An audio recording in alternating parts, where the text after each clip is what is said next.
Hello friends, good morning, how are you all. Sat Sri अकाल। वाहेगुरु जी की उम्मीद से या उनकी दया मेहरबानी से आप सब खुश होंगे, मंगल होंगे और हम भी खुश मंगल हैं। देखिएगा, आज एक बेहतरीन टॉपिक स्टार्ट करने वाले हैं हम, दैट इज़ दी वेंटिलेटर। क्या स्टार्ट करने वाले हैं? वेंटिलेटर। वेंटिलेटर का नाम सुनते ही आपको पता है गुदगुदी होने लग जाती है। क्या होने लग जाती है? गुदगुदी। देखिएगा, यानी कि मेहनत को आदत बनाकर ही सफलता मिल सकती है, ठीक है ना। इसका कोई दूसरा विकल्प नहीं होता। आगे समझ में? यानी कि मेहनत को आदत बनाएंगे तभी आप क्या होंगे? सफल होंगे। क्लियर है? क्यों आदत बनानी पड़ेगी? क्योंकि इसका कोई दूसरा विकल्प नहीं है। क्लियर है? इसका कोई दूसरा विकल्प नहीं है, इसीलिए कोई शॉर्टकट नहीं है। सिर्फ क्या करना है? मेहनत करना है। क्या बनना है? नर्सिंग ऑफिसर बनना है। कहाँ बनना है? एम्स के अंदर। तो एम्स के अंदर नर्सिंग ऑफिसर बनना है तो इसका मतलब फिर क्या करना पड़ेगा? मेहनत करना पड़ेगा। मेहनत कैसे करना पड़ेगा वो हम बताएंगे। वो कौन बताएगा? हम बताएंगे। देखिए, पूछ के देखिए एक बार। यानी कि देखिएगा, मोस्ट इंपोर्टेंट, वेंटिलेटर पर जब मेहनत करेंगे तो देखिएगा कैसा क्रिस्टल क्लियर करेंगे आपके दिमाग में। कैसा क्रिस्टल क्लियर करेंगे? ऐसा करेंगे जैसे दूध का दूध और पानी का पानी हो जाएगा। क्या हो जाएगा? मैं पानी पानी हो गया। देखो कैसे पानी पानी हो गया वेंटिलेटर। यानी जब वेंटिलेटर की बात करेंगे तो वेंटिलेटर क्या है? एक डिवाइस होता है। क्या होता है दोस्तों? डिवाइस। क्या होता है? डिवाइस होता है। डिवाइस मतलब मशीन होता है। क्या होता है? मशीन होता है। क्लियर है? मतलब कैसा होता है ये? मैकेनिकल डिवाइस होता है। कैसा होता है? Mechanical device. आगे बात समझ में? ये वेंटिलेटर होता है, लेकिन इसके साथ में हमें समझना पड़ेगा किसको? वेंटिलेशन को। किसको? वेंटिलेशन को। अब ये आपने कभी सोचा कि इसका नाम वेंटिलेटर क्यों रखा? भाई इसका नाम वेंटिलेटर क्यों? रामू श्यामू भी तो रख सकते थे, लेकिन नहीं रखा वेंटिलेटर। क्यों रखा? क्योंकि ये वेंटिलेटर किसके लिए? इस प्रोसेस के लिए जरूरी होता है। तो वेंटिलेशन इज अ प्रोसेस। क्या है ये? इज अ प्रोसेस, ठीक है, of ventilation, of ventilation by अगर इसका नाम होगा तो mechanical ventilator, by mechanical ventilator. Mechanical ventilator के द्वारा वेंटिलेशन का एक प्रोसेस है, उसको अपन क्या कहते हैं? वेंटिलेशन कहते हैं। और कैसे हो सकता है ये? नेचुरल हो सकता है। कैसे हो सकता है? नेचुरल होता है। जब नेचुरल होता है तो इसी वेंटिलेशन को क्या कहते हैं? ब्रीदिंग कहते हैं। क्या कहते हैं? ब्रीदिंग कहते हैं। क्लियर हो गया दोस्तों? जो हम और आप यूज कर रहे हैं ventilation, that is the breathing. क्या है? ब्रीदिंग इन और ब्रीदिंग आउट। ऑक्सीजन अंदर, CO2 बाहर। तो ये क्या है? ब्रीदिंग है। लेकिन है क्या ये? वेंटिलेशन ही है। लेकिन कैसा है? नेचुरल है। लेकिन नेचुरल तो फेल हो गया सिस्टम। कोविड आ गया, इंजरी हो गया, एक्सीडेंट हो गया, GCS कम हो गया, PaO2 डिक्रीज हो गया, PCO2 इंक्रीज हो गया। ये सारी कहानी हो गई हमारे साथ में। हेड इंजरी हो गई। तो इसका मतलब क्या है? फिर हमारा नेचुरल सिस्टम खत्म हो गया। जब नेचुरल सिस्टम खत्म हो गया तो हम किस पर आ जाएंगे? मैकेनिकल पर आ जाएंगे। किस पर आ जाएंगे? मैकेनिकल पर। और जब मैकेनिकल पर आ जाएंगे तो फिर वो मैकेनिकल क्या होगा? वेंटिलेटर होगा। इसीलिए वेंटिलेशन के लिए एक मशीन यूज हुआ है, उस मशीन का नाम रख दिया हमने वेंटिलेटर। क्या रख दिया? वेंटिलेटर। आगे समझ में? और जब वेंटिलेटर रखा हमने तो देखिएगा इसकी क्यों जरूरत पड़ती है। तो इसके बाद में डेफिनेशन जो हमने पढ़ा, दोनों का कंपैरिजन कर लिया। वेंटिलेटर क्या होता है, वेंटिलेशन क्या होता है। इसके बाद में अपन मोस्ट इंपोर्टेंट बात करेंगे, दैट इज द इंडिकेशन। किसकी बात करेंगे? इंडिकेशन। वेरी वेरी इंपोर्टेंट है। इंडिकेशंस बहुत सारे हो सकते हैं, लेकिन आपने जो याद रखने हैं वो मोस्ट इंपोर्टेंट इंडिकेशन हम आपको बताएंगे। एक तो याद रखना है GCS को, कि GCS स्कोर कितना होगा या कितने से कम होगा तो वेंटिलेटर की जरूरत पड़ेगी। तो लेस देन 8 हो जाएगा। कितना हो जाएगा? Less than 8। इंपोर्टेंट है। क्या है? इंपोर्टेंट है। याद रखना कि GCS, Glasgow coma scale, level of consciousness को असेस किया जाता है पर्सन के अंदर, एडल्ट के अंदर। तो फिर उसके अंदर जो स्कोर होगा वो कितना होगा? स्कोर होगा कितना होगा? Less than 8। कितना होगा? Less than 8। नॉर्मली कितना होता है आपको पता है? 3 to 15। कितना होता है? 3 to 15, यानी 3 से 15, मिनिमम 3, मैक्सिमम 15। और इसके अंदर क्या होते हैं? EVM यूज होता है। EVM मतलब आई, वर्बल और मसल, ये चीजें यूज करती है। इसको क्लियर हो गया, इसको बाद में देखेंगे, लेकिन आप देख लेना स्कोर कितना हो जाएगा? लेस देन 8 हो जाएगा। तो किसकी जरूरत पड़ेगी? वेंटिलेटर की। First indication. Second indication most important, अगर आपसे पूछ लिया ऐसा कौन सा एसिड बेस इंबैलेंस है जिसके अंदर हमें वेंटिलेटर की जरूरत पड़ती है, ऑप्शन आपके 4 होंगे, metabolic acidosis, metabolic alkalosis, respiratory acidosis, respiratory alkalosis. अब चारों में से सेलेक्ट करना होगा तो फिर इंडिकेशन एक बनेगा, फिर आप कंफ्यूज हो जाएंगे क्या सेलेक्ट करना है भाई, मेटाबॉलिक एसिडोसिस करना है या रेस्पिरेटरी एल्कलोसिस करना है या रेस्पिरेटरी एसिडोसिस करना है। तो हम आपको क्लियर करेंगे, आपने क्या करना है, रेस्पिरेटरी एसिडोसिस, क्या करना है, रेस्पिरेटरी एसिडोसिस हो गया मोस्ट इंपोर्टेंट। इसके बाद नेक्स्ट इंडिकेटर होगा, उसको आपने फिर से ध्यान रखना है, PaO2 को, किसको याद रखना है, PaO2। PaO2 क्या हो जाए, डिक्रीज हो जाए, डिक्रीज क्या हो जाए, डिक्रीज हो जाए, ऑक्सीजन का लेवल कम हो जाएगा। तो इसका मतलब है बाहर से प्रेशर लगाना पड़ेगा कि नहीं, प्रेशर। और देखिए वेंटिलेटर किसका काम करता है, प्रेशर का। तो कैसे प्रेशर देगा, प्रेशर को बढ़ाने के लिए ऑक्सीजन को, तो प्रेशर कब हो जाएगा, डिक्रीज हो जाएगा। जब PaO2 डिक्रीज हो जाए तब भी हमें किसकी जरूरत पड़ती है, वेंटिलेटर। तो कितने से कम हो जाए, लेस देन 60 हो जाए, कितना हो जाए, लेस देन 60 mmHg से कम प्रेशर हो जाएगा तो पर्सन को किस पे रखना पड़ेगा, वेंटिलेटर पे रखना पड़ेगा। किस पे रखना पड़ेगा, ventilator. Very good. Next most important, अगर प्रेशर किसकी बात करें, PaCO2 की। अब देखिएगा PaCO2 क्या हो जाए, इंक्रीज हो जाए, क्योंकि PaCO2 क्या है, एसिड, एसिड होगा तो एसिडोसिस होगा।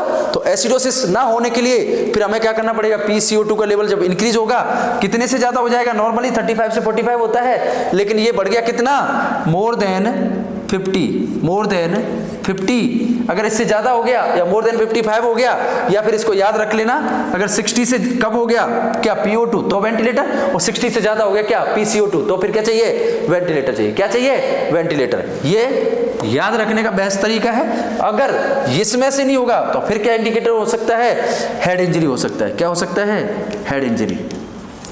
हेड इंजरी हो गया मतलब दिमाग चला गया, दिमाग चला गया मतलब कंट्रोल चला गया। अब कंट्रोल चला गया तो लंग्स को कौन कंट्रोल करेगा, कोई नहीं, उल्टा सीधा भागेगा ऐसे, या फिर लंग्स के अंदर इंजरी हो गई, कोई मेंटेन करने वाला नहीं है। तो लंग्स का सेंट्रल कंट्रोल खो चुका है, हेड इंजरी हो चुकी है, तो फिर उस पर हमें किसकी जरूरत पड़ेगी, वेंटिलेटर की। तो इसका मतलब नेक्स्ट इंडिकेटर होगा that is the head injury. और आपको पता है हेड इंजरी में क्या होगा, मल्टीपल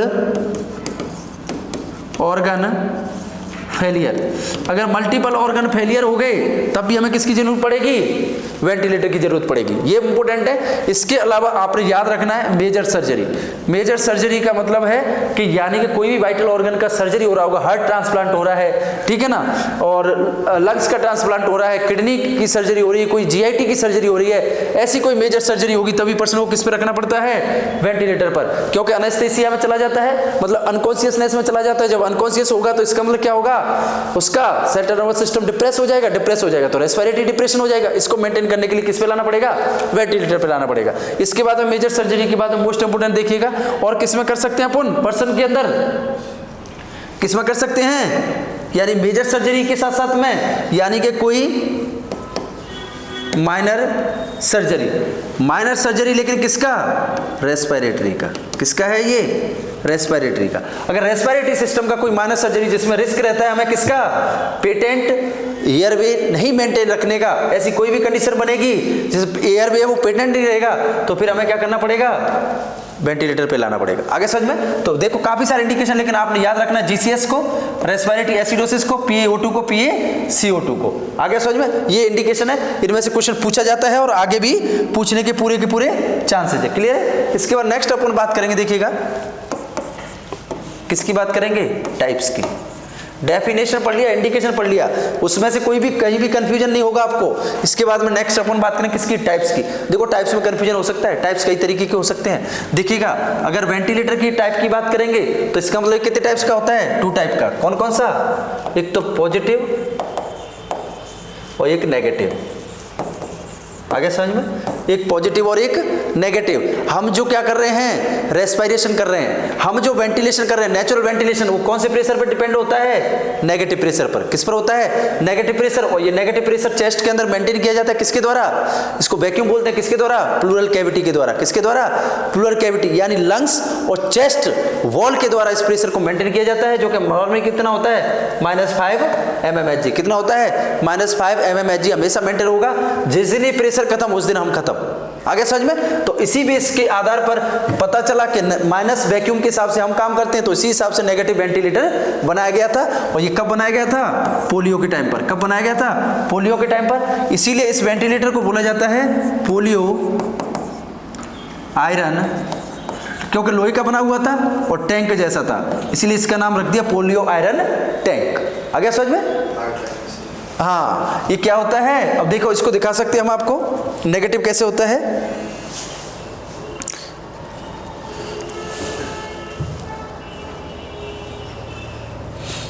कुछ ऐसा दिखता है, देख करके आपको पता चलेगा कि हाँ जी ये क्या बना रहा है, क्या बना रहा है? नेगेटिव प्रेशर बना रहा है। कैसे बना रहा है नेगेटिव प्रेशर? देखिएगा, यानी कि एक टैंक के अंदर एक पर्सन को क्या कर दिया जाता था?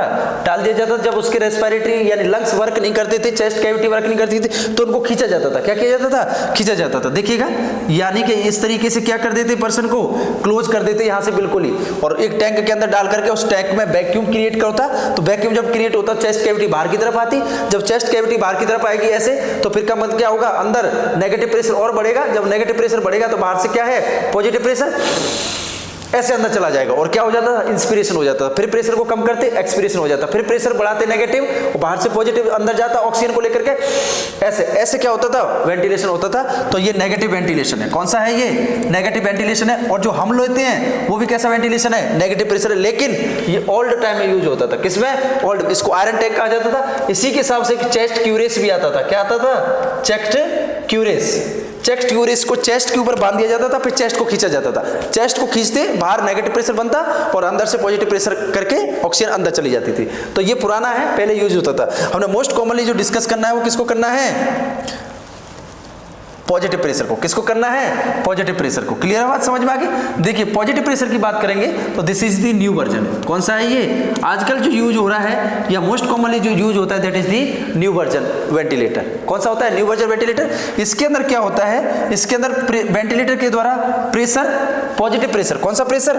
पॉजिटिव प्रेशर दिया जाता है लंग्स के अंदर, और लंग्स को क्या किया जाता है? एक्सपांड किया जाता है। यहाँ कनेक्ट कर दिया और क्या कर देंगे? प्रेशर देते रहेंगे। जब प्रेशर देंगे तो लंग्स क्या होगा? एक्सपांड होगा। आगे कोलैप्स होने से, अटैक होने से लंग्स को बचा लिया जाता है। तो इसमें पॉजिटिव प्रेशर वर्क करता है ये न्यू वाले वर्जन के अंदर। देखिएगा, जो आप लोग देख रहे हैं आजकल वो सारे के सारे कौन से हैं? पॉजिटिव है। मोस्ट कॉमनली कौन सा यूज होता है? पॉजिटिव। मोस्ट कॉमनली यूज होता है पॉजिटिव। आजकल जो न्यू वर्जन है दैट इज द पॉजिटिव। पहले सबसे पहले कौन सा आया था? नेगेटिव आया था। और पोलियो के टाइम पे आया था, कौन सा आया था? पोलियो आयरन टैंक आया था। क्लियर होगी बात समझ में? देखिएगा, इसके बाद अपन ने बात करनी है किसकी?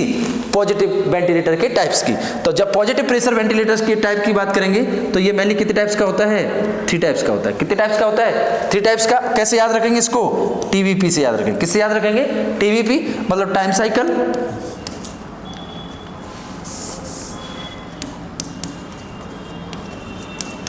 टाइम साइकिल, वी से हो गया वॉल्यूम साइकिल, और पी से हो गया प्रेशर साइकिल। क्या हो गया?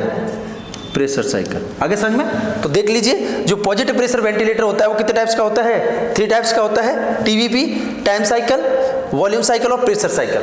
अब देखिए, टाइम साइकिल का मतलब क्या होता है?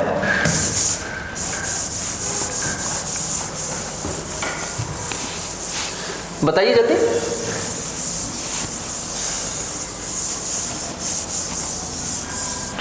यानी कि टाइम साइकिल का मतलब होता है रेट। और रेट कौन सी?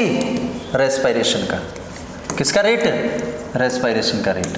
तो इसका मतलब रेस्पिरेटरी रेट कितना रहेगा ये वेंटिलेटर के द्वारा डिसाइड किया जाता है या वेंटिलेटर के अंदर फिक्स कर दिया जाता है, तो उसको टाइम साइकिल कहते हैं। क्या कहते हैं? टाइम साइकिल कहते हैं। और ये नॉर्मली होता है 12 to 20 ब्रीथ्स पर मिनट के हिसाब से। तो 12 to 20 वेंटिलेशन पर मिनट के हिसाब से वेंटिलेटर देगा, तो उसको क्या बोलेंगे? टाइम साइकिल कहेंगे। तो टाइम से कंफ्यूज नहीं होना, क्या है ये? रेट की बात कर रहा है। किसकी बात कर रहा है? रेट की। इसके बाद नेक्स्ट होगा वॉल्यूम। वॉल्यूम मतलब किसकी बात कर रहा है? ये टाइडल वॉल्यूम की। किसकी बात कर रहा है? Tidal volume. आपको पता है टाइडल वॉल्यूम जो होता है वो नॉर्मली कितना होता है?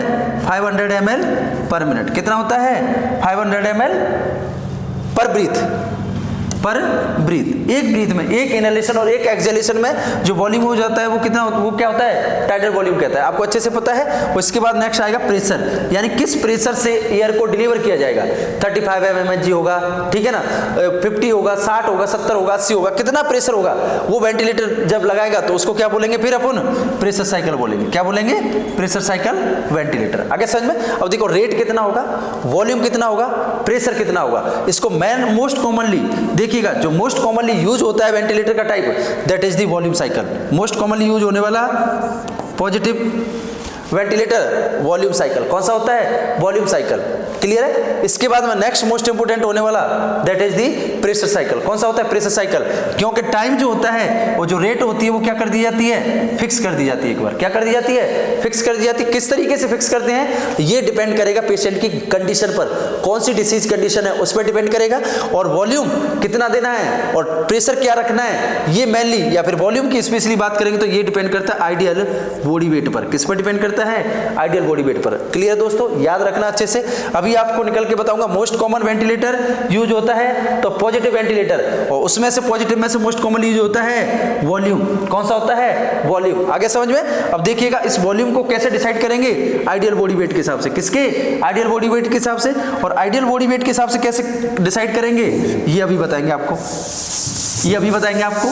ये फॉर्मूला याद रख लेना, कई बार पूछा जा गया है और आगे भी पूछा जा सकता है कि ideal body weight for ventilator patient के लिए किस तरीके से या किस फॉर्मूले के द्वारा निकाला जाता है। तो ये देखिएगा, ये निकालते हैं एडल्ट के अंदर। किसके अंदर निकालते हैं दोस्तों, एडल्ट के अंदर। और एडल्ट के अंदर कैसे निकालते हैं दोस्तों, ऐसे निकालते हैं कि एडल्ट या तो मेल हो सकता है या फिर एडल्ट क्या हो सकती है, फीमेल हो सकती है। भाई लड़का जवान हो सकता है तो लड़की भी तो जवान हो सकती है। तो इसका मतलब देखिए, जब एडल्ट मेल की बात करेंगे तो उसके अंदर कितना मानेंगे, 50 kg। कितना मानेंगे, 50 kg हाइट के हिसाब से। अब कैसे निकालेंगे, ये हाइट के हिसाब से निकालते हैं दोस्तों। किसके हिसाब से निकालते हैं, हाइट के हिसाब से। जब हाइट के हिसाब से निकालेंगे तो देखिए मेल के अंदर 5 kg 5 feet, 5 kg 5 feet plus 2.3 kg पर इंच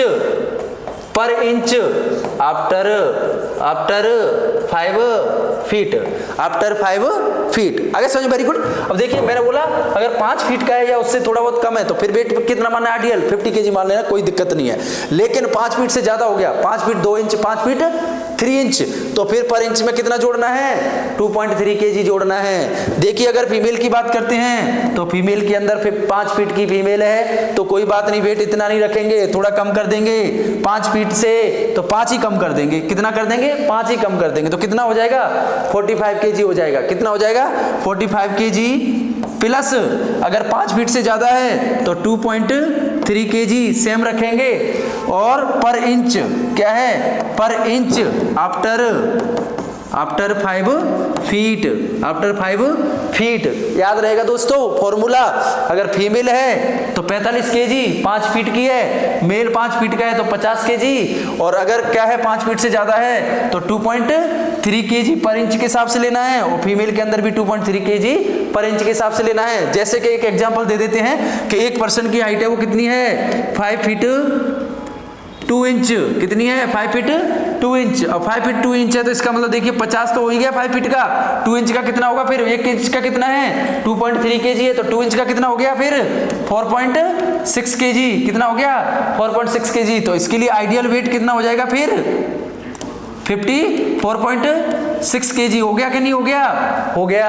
अब देखिएगा, अब ये हो गया तो फिर वॉल्यूम कैसे डिसाइड हुआ, इससे वॉल्यूम ऐसे डिसाइड हुआ। अब आपको याद रखना पड़ेगा कि जो वॉल्यूम होता है वो जनरली हम यूज करते हैं 6 to 8 ml पर kg। कितना यूज करते हैं, 6 to 8 ml पर kg। करेंगे कि नहीं करेंगे।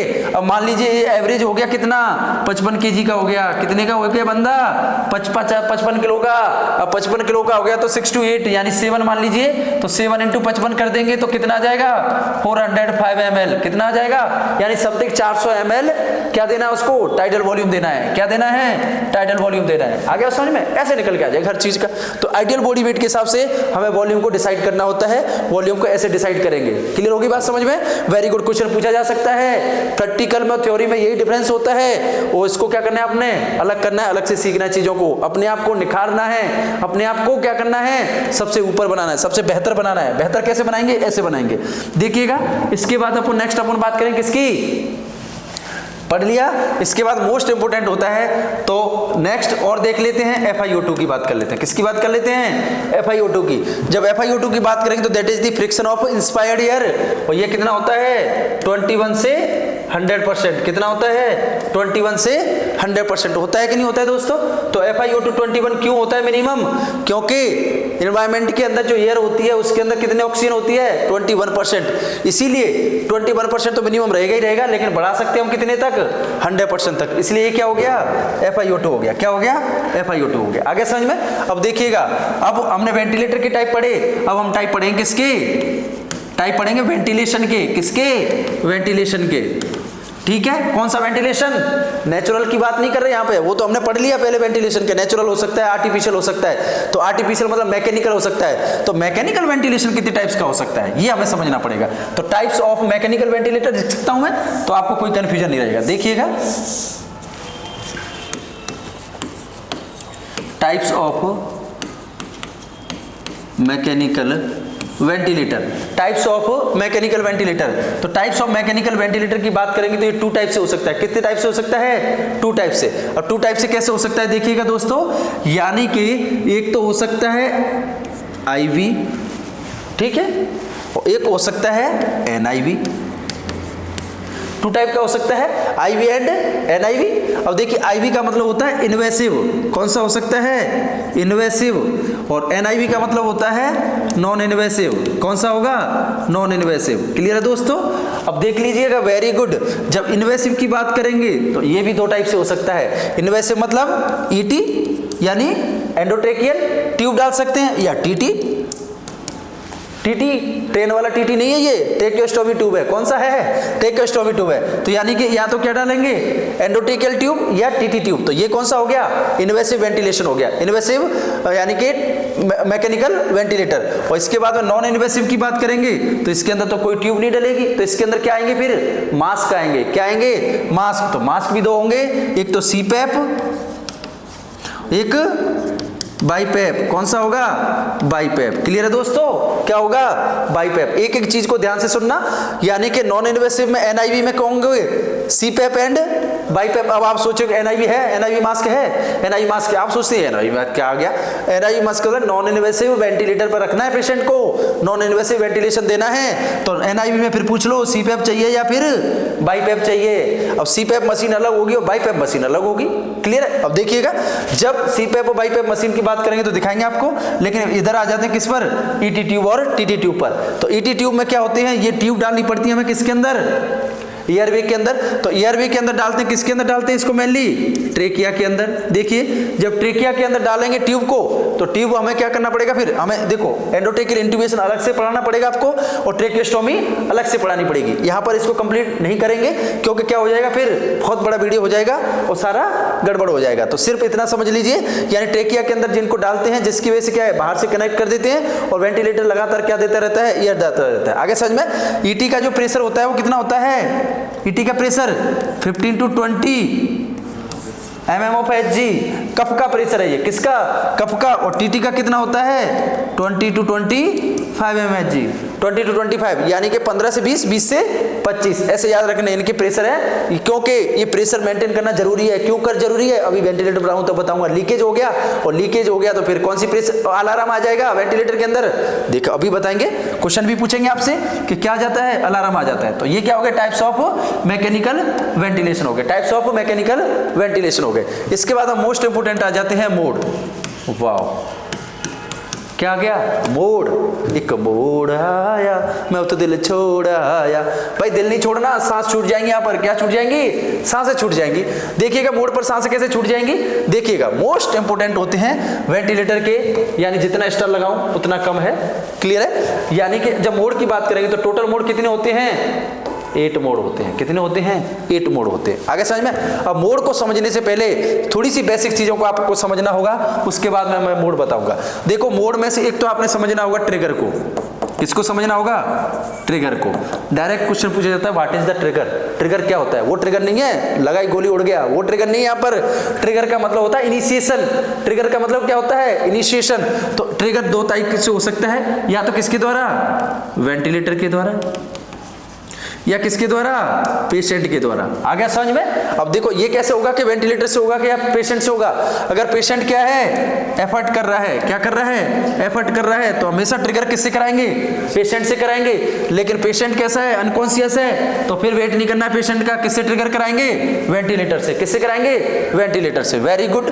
ट्रिगर के बाद में अपने नेक्स्ट जो याद रखना है वो रखना है लिमिट को। किसको याद रखना है? लिमिट को। किसको? लिमिट को। आगे समझ में? अब ये लिमिट क्या चीज हो गई? हाँ, यानी लिमिट का मतलब क्या हो गया? प्रेशर। क्या हो गया? प्रेशर। और क्या हो गया? फ्लो। Very good. देखो लिमिट किसका होगा? प्रेशर और फ्लो का। अब इसका मतलब लिमिट रखनी है हमने किसमें? प्रेशर में। तो इसका मतलब फिर क्या होगा? फ्लो अपने हिसाब से होगा। अगर हमने लिमिट कर दिया फ्लो को तो प्रेशर अपने हिसाब से होगा। अब भाई ये तो है नहीं कि दोनों चीजों को तुम ही कंट्रोल कर लोगे। एक तो वेंटिलेटर के हाथ में रहेगी। कैसे रहेगी अभी बताते हैं। लिमिट याद रखोगे, प्रेशर और फ्लो। ट्रिगर याद रखोगे, वेंटिलेटर करेगा या फिर पेशेंट करेगा।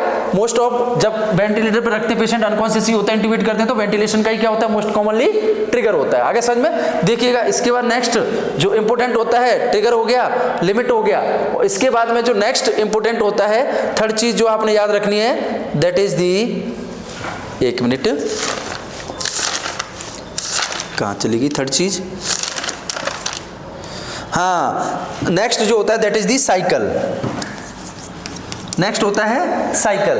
जब साइकिल की बात करेंगे तो देखिएगा साइकिल भी दो तरीके का होगा। फिर साइकिल भी कितने तरीके का होगा? दो तरीके का होगा। कौन कौन सा साइकिल? देखिए, एक तो हो सकता है यानी कि इंस्पायरेशन। क्या हो सकता है? इंस्पायरेशन। और दूसरा क्या हो सकता है? एक्सपायरेशन। अब ये भी देख लीजिए कि पहले आपने इंस्पायरेशन कराना है पेशेंट के अंदर या एक्सपायरेशन कराना है, तो ये होता है साइकिल। क्या होता है? साइकिल। तो याद रखना मोड के अंदर ट्रिगर, लिमिट और साइकिल, इस पे भी क्वेश्चन पूछे जा सकते हैं। साइकिल में हमेशा मोस्ट ऑफ स्टार्ट होता है किससे? इंस्पिरेशन से। किससे स्टार्ट होता है? इंस्पिरेशन से। उसके बाद होगा एक्सपिरेशन। लेकिन ये भी किस पे डिपेंड करेगा? पेशेंट की कंडीशन पर। किस पर? पेशेंट की कंडीशन पर। अब पेशेंट की कंडीशन पर क्या क्या डिस्कस करेगा ये भी देख लेते हैं। इसमें कोई कंफ्यूजन है? No confusion. चलो आगे बढ़ते हैं। अब देखिएगा पेशेंट की कंडीशन पर इस तरीके से डिपेंड करता है, जैसे रेस्पिरेटरी रेट की बात करते हैं हम। किसकी बात करते हैं? रेस्पिरेटरी रेट की। तो नॉर्मली कितनी होती है? 12 to 20। अभी हमने 12 रखनी है 20। भाई ये मैंने बोला रेट फिक्स होती है, टाइम का बोला फिक्स होगा। प्रेशर और वॉल्यूम को हम कंट्रोल करते हैं, और मोस्ट कॉमन जो होता है वो क्या होता है? वॉल्यूम होता है। क्या होता है? वॉल्यूम मोड होता है जो यूज होता है। तो इसका मतलब देख लीजिए 12 to 20। अब क्या रखनी है? तो ये रेट डिपेंड करेगी पेशेंट की कंडीशन पर। कैसे करेगी? पेशेंट की कंडीशन पर इस तरीके से डिपेंड करेगी कि अगर पेशेंट को क्या है? सीओपीडी है। क्या है? सीओपीडी है। इसका मतलब है पेशेंट को अगर ऑब्स्ट्रक्टिव डिसीज है। कौन सी है? ऑब्स्ट्रक्टिव। अब ये आपको अच्छे से पता है, नहीं पता है तो बता देते हैं कि यानी कि टोटल अगर रेस्पिरेटरी डिसीज को अपन डिवाइड करते हैं तो दो पार्ट्स में डिवाइड करते हैं। एक ऑब्स्ट्रक्टिव लंग्स डिसीज, एक restrictive lungs disease. Obstructive disease के अंदर आते हैं जिनके अंदर CO2 बढ़ता है। रेस्ट्रिक्टिव डिसीज के अंदर वो आते हैं जिनके अंदर ऑक्सीजन जाता नहीं है। आगे समझ में? और जिनके अंदर CO2 बाहर नहीं आएगा वो सारे ऑब्स्ट्रक्टिव में। तो सीओपीडी या ऑब्स्ट्रक्टिव लंग्स डिसीज के अंदर होगा तो रेट कितना होगा? फिर मिनिमम 12 to 14। कितना होगा?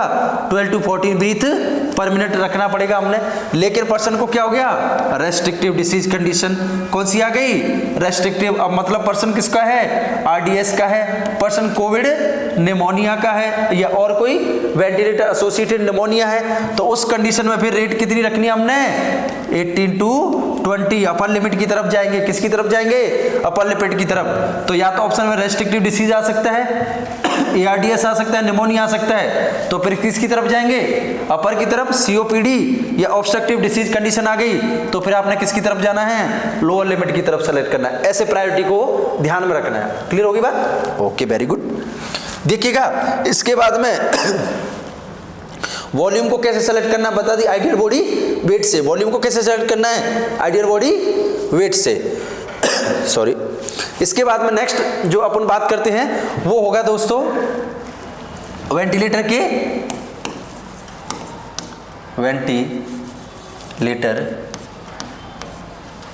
प्रिंसिपल।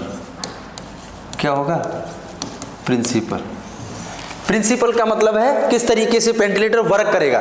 तो वर्क दो तरीके से करेगा, यानी एक तो क्या होगा? वॉल्यूम, और दूसरा क्या होगा? प्रेशर। क्या होगा? प्रेशर। अब एक चीज याद रखना, वेंटिलेटर में हमेशा एक चीज को कंट्रोल कौन करेगा? हेल्थ केयर प्रोवाइडर या नर्सिंग ऑफिसर कंट्रोल करेगा। एक को कौन कर रहा है? हेल्थ केयर प्रोवाइडर या नर्सिंग ऑफिसर ने अगर एक चीज को बोल दिया वेंटिलेटर को, तो कि तुमने इतना वॉल्यूम देना है। जैसे आपने बोल दिया कि 400 ml पर ब्रीथ आपने क्या देना है? टाइडल वॉल्यूम देना है। क्या देना है? Tidal volume. तो टाइडल वॉल्यूम आपने फिक्स कर दिया, तो आप प्रेशर फिक्स नहीं कर सकते भाई साहब। प्रेशर फिक्स फिर कौन करेगा? वेंटिलेटर। कौन करेगा? वेंटिलेटर करेगा भाई साहब। क्लियर हो गई? हाँ, इस चीज को याद रख लेना हमेशा कि अगर एक चीज आपके हाथ में रहेगी तो दूसरी को कौन रखेगा? वेंटिलेटर रखेगा। अगर आपने प्रेशर को कंट्रोल कर दिया, नर्सिंग ऑफिसर ने बोल दिया भाई 60 mm जिसे आपने एयर को देना है, ठीक है, बोल दिया, वेंटिलेटर बोला ठीक है भाई साहब दे दूंगा, लेकिन फिर आ जाएगा किस पर? वॉल्यूम पर। जब वॉल्यूम कंट्रोल करोगे तो वो कहेगा नहीं वॉल्यूम मैं चलाऊंगा। तो इसका मतलब एक चीज हमेशा किसके कंट्रोल में रहेगी? वेंटिलेटर के में, और एक किसके में रहेगी? आपके हाथ में, फ्यूचर नर्सिंग ऑफिसर्स के हाथ में रहेगी एक चीज। तो आपने हमेशा कोशिश करना मोस्ट कॉमनली अपने हाथ में रखना है किसको? वॉल्यूम को। ये चीज याद रखना, प्रेशर पे मत चले जाना। प्रेशर पे चले गए तो फिर वॉल्यूम डिलीवर नहीं होगा। तो इसलिए मोस्ट कॉमनली वॉल्यूम को कौन प्रीसेट करते हैं? क्या करते हैं? प्रीसेट करेंगे। आगे समझ में? लेकिन जो प्रेशर होगा इसको फिर कौन डिसाइड करता है? वेंटिलेटर। इसीलिए प्रेशर अलार्म आती है, high pressure alarm, low pressure alarm आती है कि नहीं आती है? वेंटिलेटर बताता है कि मैं प्रेशर एग्जैक्ट कर रहा हूं भाई, अगर तुमने ये कंट्रोल कर दिया तो अलार्म आएगा क्या? नहीं आएगा। क्लियर है? इसीलिए मोस्ट कॉमनली कौन सा रखना है? वॉल्यूम को अपने कंट्रोल में रखना है। इसको बोल दीजिए तू अपने हिसाब से चला, जब ये ज्यादा देगा तो बता भी देगा कि मुझे प्रेशर ज्यादा देना पड़ रहा है, इसलिए हाई प्रेशर और लो प्रेशर अलार्म आती रहेंगी। हो गया क्लियर? यस होता है, क्रिस्टल क्लियर। आगे समझ में? ये वेंटिलेटर का मैकेनिज्म हो गया, प्रिंसिपल हो गया। अब चलते हैं मोस्ट इंपोर्टेंट जो कहानी होती है, मोड आया। यानी जब मोड की बात करेंगे तो टोटल मोड कितने होते हैं? 8। कितने होते हैं? 8। और देखिएगा जो मोड होते हैं वो मेनली कितने टाइप्स के होते हैं? 2 टाइप्स से होते हैं, उसके अंदर 8 होते हैं। कैसे? एक होते हैं मैंडेटरी। कौन से होते हैं? मैंडेटरी। और एक कौन से होते हैं? Assist control. कौन से होते हैं? Assist control. आ रहा है ना समझ में? नहीं आ रहा हो तो खोपड़िया में छेद कर देंगे, देखिएगा। यानी क्या हो गया? मैंडेटरी मोड होंगे और दूसरे कौन से होंगे? Assist control mode. Mandatory mode होंगे वो देख लीजिए, मोस्ट इंपोर्टेंट क्या हो सकते हैं? हाँ, यानी कि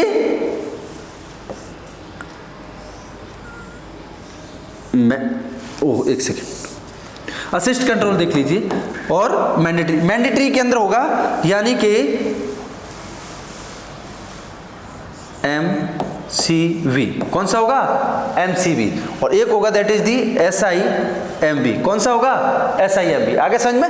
यानी मैंडेटरी के अंदर होगा सिंक्रोनाइज इंटरमिटेंट मैंडेटरी वेंटिलेशन, एक होगा दैट इज दी कंट्रोल, या नेक्स्ट होगा that is the control mandatory ventilation, एक होता है मैंडेटरी कंट्रोल वेंटिलेशन। आगे समझ में? लेकिन आजकल ये यूज नहीं होता है, आजकल ये यूज नहीं होता है। इसलिए आपने याद रखना कितनों को? 2 को। एक तो रखना है CMB को और एक किसको रखना है? SIMB को। यानी CMB और SIMB। CMB का मतलब कंट्रोल्ड मैंडेटरी वेंटिलेशन, और नेक्स्ट होगा that is the synchronise intermittent mandatory ventilation. तो मैंडेटरी नाम आ रहे हैं तो that is the mandatory ventilation mode हो गए। इसके बाद नेक्स्ट होंगे असिस्ट कंट्रोल। असिस्ट नाम से पता चल रहा है सिर्फ कंट्रोल नहीं रखते हैं, ये असिस्ट करते हैं। किसको? पेशेंट को। पेशेंट को असिस्ट करते हैं तो ये असिस्ट कंट्रोल में आते हैं। किस में आते हैं? असिस्ट कंट्रोल में। देखिएगा कौन सा हो गया? ACV। कौन सा हो गया? ACV। ठीक है ना? नेक्स्ट देखिए कौन सा हो गया? Pressure support. कौन सा हो गया? Pressure support. कौन सा हो गया? प्रेशर सपोर्ट हो गया। नेक्स्ट देखिए स्पॉन्टेनियस मोड। कौन सा हो गया? Spontaneous mode. क्लियर है? इसके बाद देखिए नेक्स्ट प्रेशर सपोर्ट के अंदर ही मोस्ट इंपोर्टेंट हो जाते हैं कौन कौन से? देखिए पीप। कौन सा होता है? PEEP. Next CPAP। Next BiPAP. आ गया समझ में? तो ये क्या है? ये प्रेशर सपोर्ट है। ये प्रेशर सपोर्ट दे रहे हैं तो इसका मतलब देख लीजिए कौन सा हो गया? CMB, SIMB, ACV पीप, सीपैप, बाईपैप और स्पॉन्टेनियस। तो देख लीजिए, काउंट कर लेते हैं। 8 बताए हैं, 1 2 3 4 5 6 7 और एक और रह गया आपका, वो कौन सा मोड है?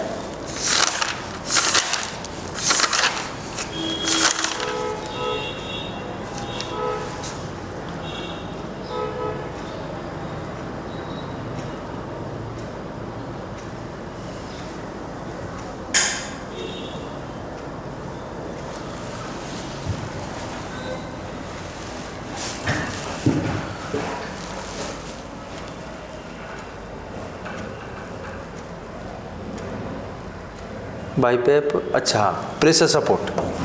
क्या होगा? Pressure support. अगर अलग अलग करेंगे या तो ऐसे याद रख लो, असिस्ट कंट्रोल या फिर मैंडेटरी, या फिर आप उन्हें याद रखेंगे सीएमबी, एसआईएमबी, एसीबी, प्रेशर सपोर्ट, पीप, सीपैप, बाईपैप और स्पॉन्टेनियस। ठीक है, कंफ्यूजन है, क्लियर कर देते हैं। यानी देख लीजिए, यानी एक बार फिर से सुन लीजिए, यानी जब मोड की बात करेंगे तो मोड के अंदर दो तरीके के होंगे। एक होंगे मैंडेटरी, कौन से होंगे? मैंडेटरी मोड, और दूसरे होंगे असिस्ट कंट्रोल। कौन से होंगे? Assist control. देख लीजिए एक बार, यानी कि मैंडेटरी और असिस्ट कंट्रोल इंपॉर्टेंट है ये। जब मैंडेटरी असिस्ट कंट्रोल की बात करेंगे तो मैंडेटरी के अंदर आएंगे जो मैंडेटरी होंगे, यानी कि देख लीजिए जो खुद के द्वारा ही क्या होंगे? कंट्रोल होंगे। ठीक है, खुद के द्वारा ही क्या होंगे? कंट्रोल। तो दैट इज दी सीएमबी, ठीक है ना। और नेक्स्ट होगा दैट इज दी एसआईएमबी। कौन सा होगा? एसआईएमबी, ठीक है ना। कंट्रोल, मैंडेटरी वेंटिलेशन और सिंक्रोनाइज्ड इंटरमिटेंट मैंडेटरी वेंटिलेशन। तो ये किस में आ गए? मैंडेटरी के अंदर आ गए। असिस्ट कंट्रोल में देखो ये कौन सा होगा? एसीबी। एसीबी होता है असिस्ट कंट्रोल वेंटिलेशन। नेक्स्ट हो गया that is the pressure support. कौन सा हो गया? Pressure support. नेक्स्ट हो गया दैट इज दी पीप। कौन सा हो गया? पीप। नेक्स्ट हो गया that is the CPAP. Next हो गया दैट इज दी बाईपैप। कौन सा हो गया? बाईपैप। और नेक्स्ट हो गया that is the spontaneous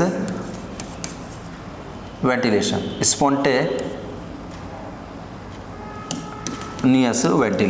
spontaneous ventilation आ गया दोस्तों। ये हो गया टोटल। अब देख लीजिए 1 2 3 4 5 6 7 और 8 वेंटिलेशन के मोड होते हैं। वेंटिलेशन के कितने मोड होते हैं? 8। वेंटिलेशन के कितने? 8। अब देखो एक एक इंपोर्टेंट है, इसमें से एक एक इंपोर्टेंट है, याद रख लेना। अब देखो एक एक को कराएंगे, कैसे कराएंगे? सबसे पहले अपन बात चलाएंगे किसकी? Control, mandatory. एक एक को याद रखना दोस्तों, जो भी इसमें से क्वेश्चन बन सकते हैं वो सारे क्लियर कराएंगे। Controlled mandatory ventilation mode, control mandatory ventilation mode. अब देखिएगा, कंट्रोल नाम से पता चल रहा है कंट्रोल मैंडेटरी है। इसका मतलब है ये वाला जो यूज होगा ये बहुत ही कम यूज होता है, लेकिन जब यूज होता है तो इसका मतलब किस पेशेंट पे यूज होता है? ये अनकॉन्शियस पेशेंट पर। किस पर यूज होता है? अनकॉन्शियस पेशेंट पर यूज होगा। या पेशेंट कैसा होगा? सेडेटिव होगा। कैसा होगा? सेडेटिव होगा। या पर्सन कैसा होगा? ब्रेन डेड होगा। कैसा होगा? Brain dead. आ गया समझ में? क्या इनिशियली जो होता है, जब पर्सन का क्या है? पूरा का पूरा कंट्रोल है, वो खत्म हो चुका होता है, वो किसी भी तरीके से उसका कोई भी रेस्पिरेटरी एफर्ट नहीं है, तो उस टाइम पर कंट्रोल्ड मैंडेटरी वेंटिलेशन मोड लगाया जाता है। इसका मतलब ये है कि टोटली एफर्ट हो रहा है जो रेस्पिरेशन का, वो किसके द्वारा हो रहा है? वेंटिलेटर के द्वारा। किसके द्वारा हो रहा है? वेंटिलेटर के द्वारा हो रहा है। आगे बस समझ में? याद रख लेना, जो कंट्रोल मैंडेटरी वेंटिलेशन है उसमें पेशेंट का कोई भी एफर्ट नहीं होता है। पेशेंट टोटली कैसा होता है? वेंटिलेटर पर डिपेंड होता है। पर्सन अनकॉन्शियस होगा, सेडेटिव होगा और ब्रेन डेड होगा। तब मोस्ट कॉमनली क्या होगा? पेशेंट के अंदर यूज होता है कौन सा? CMB mode. कौन सा यूज होता है? CMB mode. आगे बात समझ में?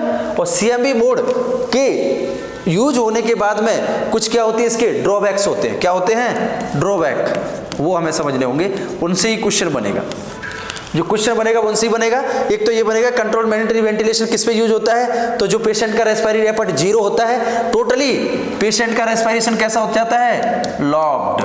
तो तो ये भी क्वेश्चन पूछा जाता है कि which mode is known as locked mode, ऐसे क्वेश्चन बनते हैं। Which mode is known as locked mode, तो ऑप्शन में आपके सारे के सारे होंगे, फिर आपने सेलेक्ट करना है किसको, सीएमबी को बोलते हैं लॉक्ड मोड, यानी कि ये पेशेंट के रेस्पिरेशन को कंप्लीटली लॉक कर देता है, ताला लगा देता है कि तुम नहीं कर सकते, सारा मैं ही करूंगा, इसलिए it is also known as locked mode. क्या कहते हैं इसको, लॉक्ड मोड। अब लॉक कर लिया तो इसके क्या होंगे, फिर कुछ नुकसान होंगे। क्या होंगे नुकसान, तो पहला नुकसान क्या होगा, डिपेंडेंसी होती है। क्या हो जाती है, डिपेंडेंसी, यानी पेशेंट टोटली किस पे डिपेंड हो जाता है, वेंटिलेटर पर, अपनी तरफ से कोई एफर्ट नहीं करेगा, टोटली किस पे डिपेंड होगा, वेंटिलेटर पर। किस पे डिपेंड होगा, वेंटिलेटर पर। नेक्स्ट देख लीजिए, जब वेंटिलेटर पे डिपेंड होगा तो इसका मतलब वो क्या, उसको क्या पता पर्सन की लंग्स के अंदर, एल्यूलाई के अंदर कितना क्या देना है, प्रेशर, प्रेशर डिसाइड नहीं होगा, तो प्रेशर जब ज्यादा दे देगा तो बैरोट्रॉमा हो जाएगा। क्या हो जाएगा, बैरोट्रॉमा। तो इस पर्सन के अंदर ही देखने को मिलेगा प्रेशर ट्रॉमा। बैरोट्रॉमा का मतलब होता है प्रेशर की वजह से एल्यूलाई वगैरह क्या हो जाएंगे, रप्चर हो जाएंगे, तो एक कॉम्प्लिकेशन बन जाएगी। दूसरा देख लीजिए क्या हो गया, अगर मान लीजिए सडन क्या हो गया, डिस्कनेक्ट हो गया। क्या हो गया, डिस्कनेक्ट हो गया वेंटिलेटर, तो डिस्कनेक्ट हो गया तो पर्सन की क्या हो जाएगी, डेथ हो जाएगी। क्या हो जाएगी, डेथ हो जाएगी। आगे बस समझ में, तो इसके ड्रॉबैक्स हैं कि यानी कि एक तो डिपेंडेंसी होती है, दूसरा क्या होता है, बैरोट्रॉमा होता है, और थर्ड क्या होता है, सडन डिस्कनेक्ट। तो ऐसे ही पूछा जा सकता है कि अगर ऐसा कौन सा मोड है जिसमें अगर सडन डिस्कनेक्ट हो जाए तो पर्सन का क्या होगा, डेथ हो जाएगा, तो वो लॉक्ड है। कौन सा है, लॉक्ड मोड है, और locked mode also known as CMV, यानी कंट्रोल्ड मैंडेटरी वेंटिलेशन। आगे बस समझ में, तो सीएमबी के बारे में जो भी क्वेश्चन बन सकते हैं वो सारे के सारे आपको यहां से उठा लेने, यहीं से पूछेंगे और कहीं से नहीं पूछेंगे, ठीक है ना दोस्तों। इसके बाद देखिए नेक्स्ट अपन बात करते हैं, फर्स्ट मोड कंप्लीट कर लिया, CMB locked mode. Second complete करेंगे, दैट इज दी एसीवी। कौन सा होता है, एसीवी। एसीवी का मतलब, हाँ अब आ गया, assist control ventilation mode. Assist control ventilation mode, most common used mode, that is the assist control ventilation mode. कोई कंफ्यूजन, हाँ देखो अब मैं आपको उस तरीके से नहीं बता रहा हूं कि कंट्रोल कौन सा है, असिस्ट कौन सा है, अब मैं आपको टोटल वेंटिलेशन बता रहा हूं जैसे यूज होते हैं। यूज होने का मतलब वीनिंग में कैसे यूज होंगे, ये क्वेश्चन यहां से अभी देख सुनते जाइए आप, यानी ये वेंटिलेटर होंगे, ये वीनिंग का मैं जो आपको सीक्वेंस बताऊंगा वो बता रहा हूं जिससे आपको कंफ्यूजन ना हो।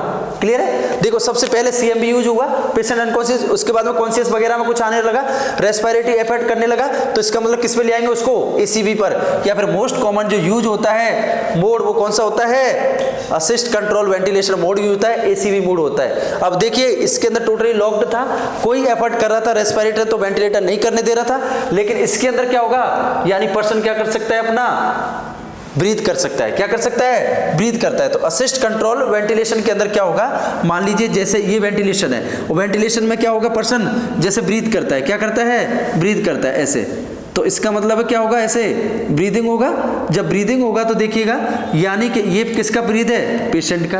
आगे समझ में, इसका मतलब नेक्स्ट में पेशेंट नहीं कर रहा है, जब नहीं कर रहा है तो फिर इस पे कौन कर देगा, वेंटिलेटर ब्रीथ कर देगा।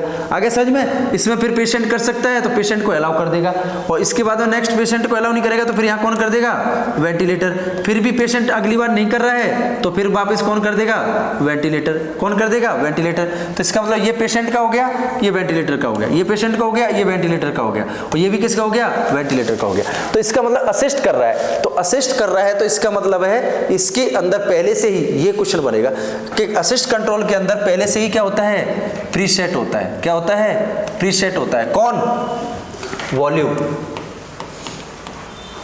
वॉल्यूम पहले से ही फिक्स होता है कि वॉल्यूम कितना डिलीवर करना है, 400 ml पर ब्रीथ पर, 400 ml पर ब्रीथ पर। जब वॉल्यूम फिक्स कर दिया तो आप मुझे बताइए कि हमने जैसे वॉल्यूम फिक्स कर दिया और रेट फिक्स कर दी, क्या कर दी, रेट फिक्स ही है। मान लीजिए जैसे कि 15 ब्रीथ फिक्स कर दी, कितनी कर दी, 15, कितनी कर दी, 15। अब 15 ब्रीथ फिक्स कर दी 400 ml और 15 ब्रीथ, इस हिसाब से। अब ये तो वेंटिलेटर देगा ही देगा, ये वेंटिलेटर का प्रीसेट है, तो इसका मतलब वेंटिलेटर इसको तो डिलीवर करेगा ही करेगा। 15 ब्रीथ देगा और 400 ml ईच ब्रीथ पर क्या देगा, टाइडल वॉल्यूम देगा। क्या देगा, टाइडल वॉल्यूम देगा। आ गया समझ में। लेकिन अब मान लीजिए इसमें पेशेंट ने क्या कर दिया, एफर्ट कर दिया। अब पेशेंट ने अपनी तरफ से एफर्ट कर दिया, तो मान लीजिए यहाँ से पेशेंट, ये पेशेंट का ब्रीथ है, तो पेशेंट ने अपनी तरफ से कितना 200 ml का एफर्ट कर दिया। कितना कर दिया, 200 ml का एफर्ट कर दिया। फिर यहाँ पर वापस पेशेंट ने कितना कर दिया, 200 ml का एफर्ट कर दिया। तो पेशेंट को, वेंटिलेटर पेशेंट को भी अलाउ करेगा और खुद का जो प्रीसेट है वो भी डिलीवर करेगा। तो इसमें तो पेशेंट बिल्कुल ही क्या हो रहा था, लॉक्ड हो गया था। लेकिन इसमें पेशेंट लॉक नहीं है। क्या नहीं है, लॉक नहीं। अगर पेशेंट अपना एफर्ट करेगा तो उस टाइम पर क्या करेगा, वेंटिलेटर भी ब्रीदिंग कर देगा और साथ में क्या देगा, अपना डिलीवर कर देगा और पेशेंट का भी डिलीवर कर देगा, तो एक्स्ट्रा डिलीवर हो जाएगा। तो इसका मतलब देखो 4 ये और 2 ये, तो इसका मतलब इसमें कितना गया, फिर 600 गया कि नहीं गया। अब मान लीजिए यहाँ पर भी 400 फिक्स है, तो यहाँ पर क्या है 400, तो यहाँ पर भी कितना गया, चला गया फिर 600 ml।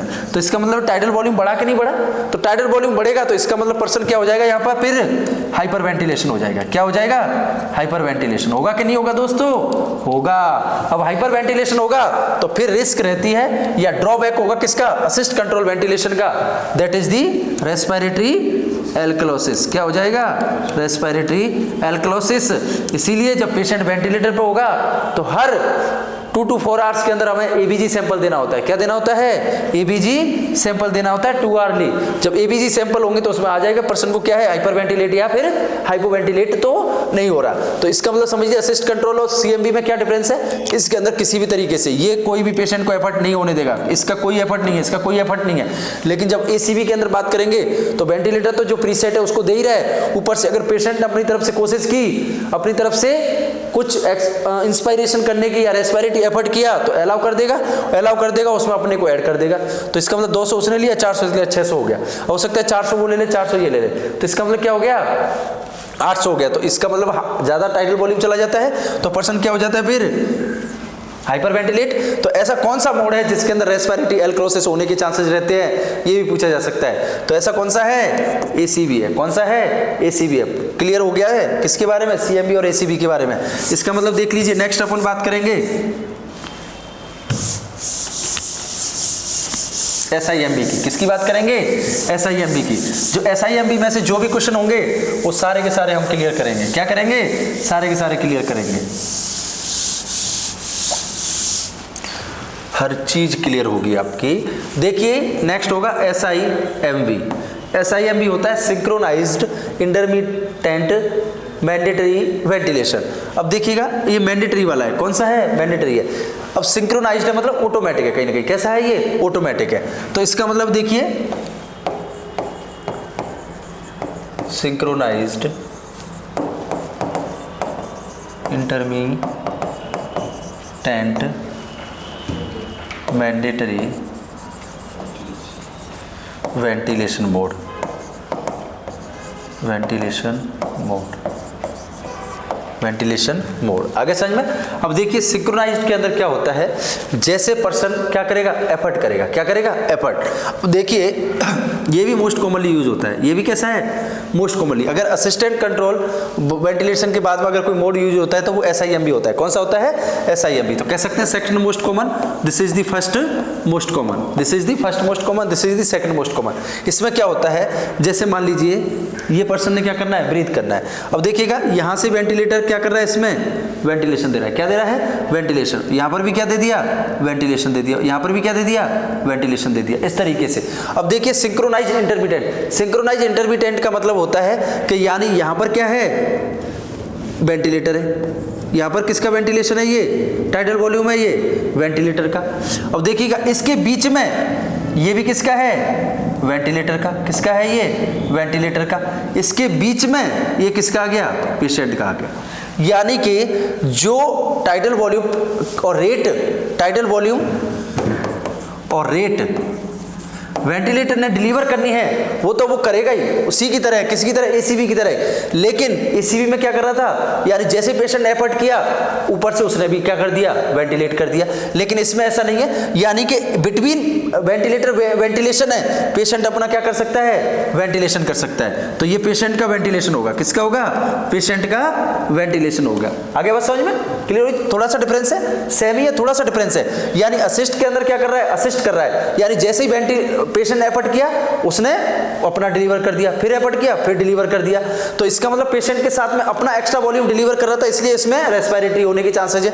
लेकिन इसके अंदर ऐसा नहीं कर रहा है ये, यानी कि मान लीजिए यहां से 400 फिक्स किया हुआ है, कितना किया हुआ है, 400, और कितनी रेट है, 12 पर, कितने पर, 12 पर। तो ये अपने दे रहा है 400, यहां पर भी इसने कितना दिया, अपना 400 दिया, कितना दिया, 400 दिया, कोई दिक्कत नहीं है। इसके बाद में रेट भी कितना है, 12 रखिए।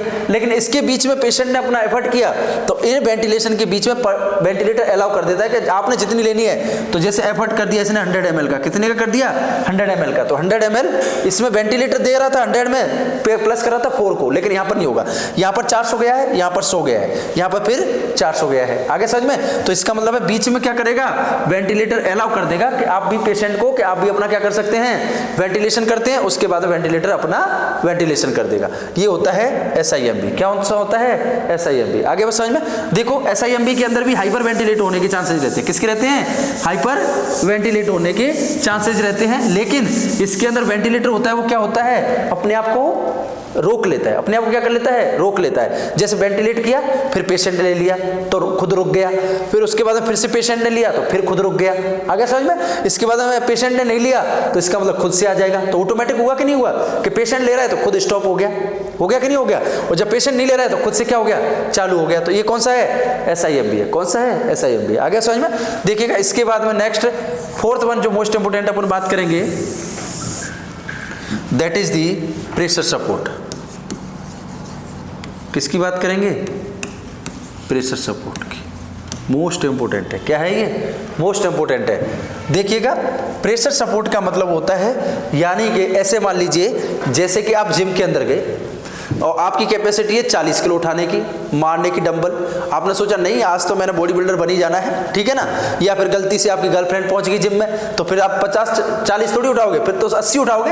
80 उठा के फिर आपके ऐसे रहेंगे, फिर ट्रेनर को कहोगे नहीं थोड़ा सा हेल्प कर दो भैया, आना। तो इसका मतलब आप ऐसे उठा रहे हैं तो आपसे उठ नहीं रहा है, तो फिर वो थोड़ा सा सपोर्ट कर देते हैं जिम के अंदर, ऐसे सपोर्ट कर दिया। तो ये क्या कर रहा है, फिर सिर्फ प्रेशर सपोर्ट दे रहा है, यानी आप उठा नहीं पा रहे हो तो इसका थोड़ा सा सपोर्ट कर दिया। इसका मतलब है ये सपोर्ट इसलिए है कि बाई चांस अगर आपसे वो 50 किलो का नहीं उठा तो आपकी छाती ना टूटे, तो वो क्या कर लेगा, सपोर्ट कर लेगा। आगे समझ में? तो ये होता है प्रेशर सपोर्ट। कौन सा होता है, प्रेशर सपोर्ट। क्लियर? आगे बात समझ में? इसका मतलब है इसके अंदर वेंटिलेटर जो देगा वो किसको असिस्ट करेगा, पेशेंट की ब्रीथ को। किसको असिस्ट करेगा, पेशेंट की ब्रीथ को। आगे समझ में? देखियो, SIMB से एक और भी क्वेश्चन बनता है कि ऐसा कौन सा मोड है जो वीनिक के अंदर फर्स्ट मोड माना जाता है।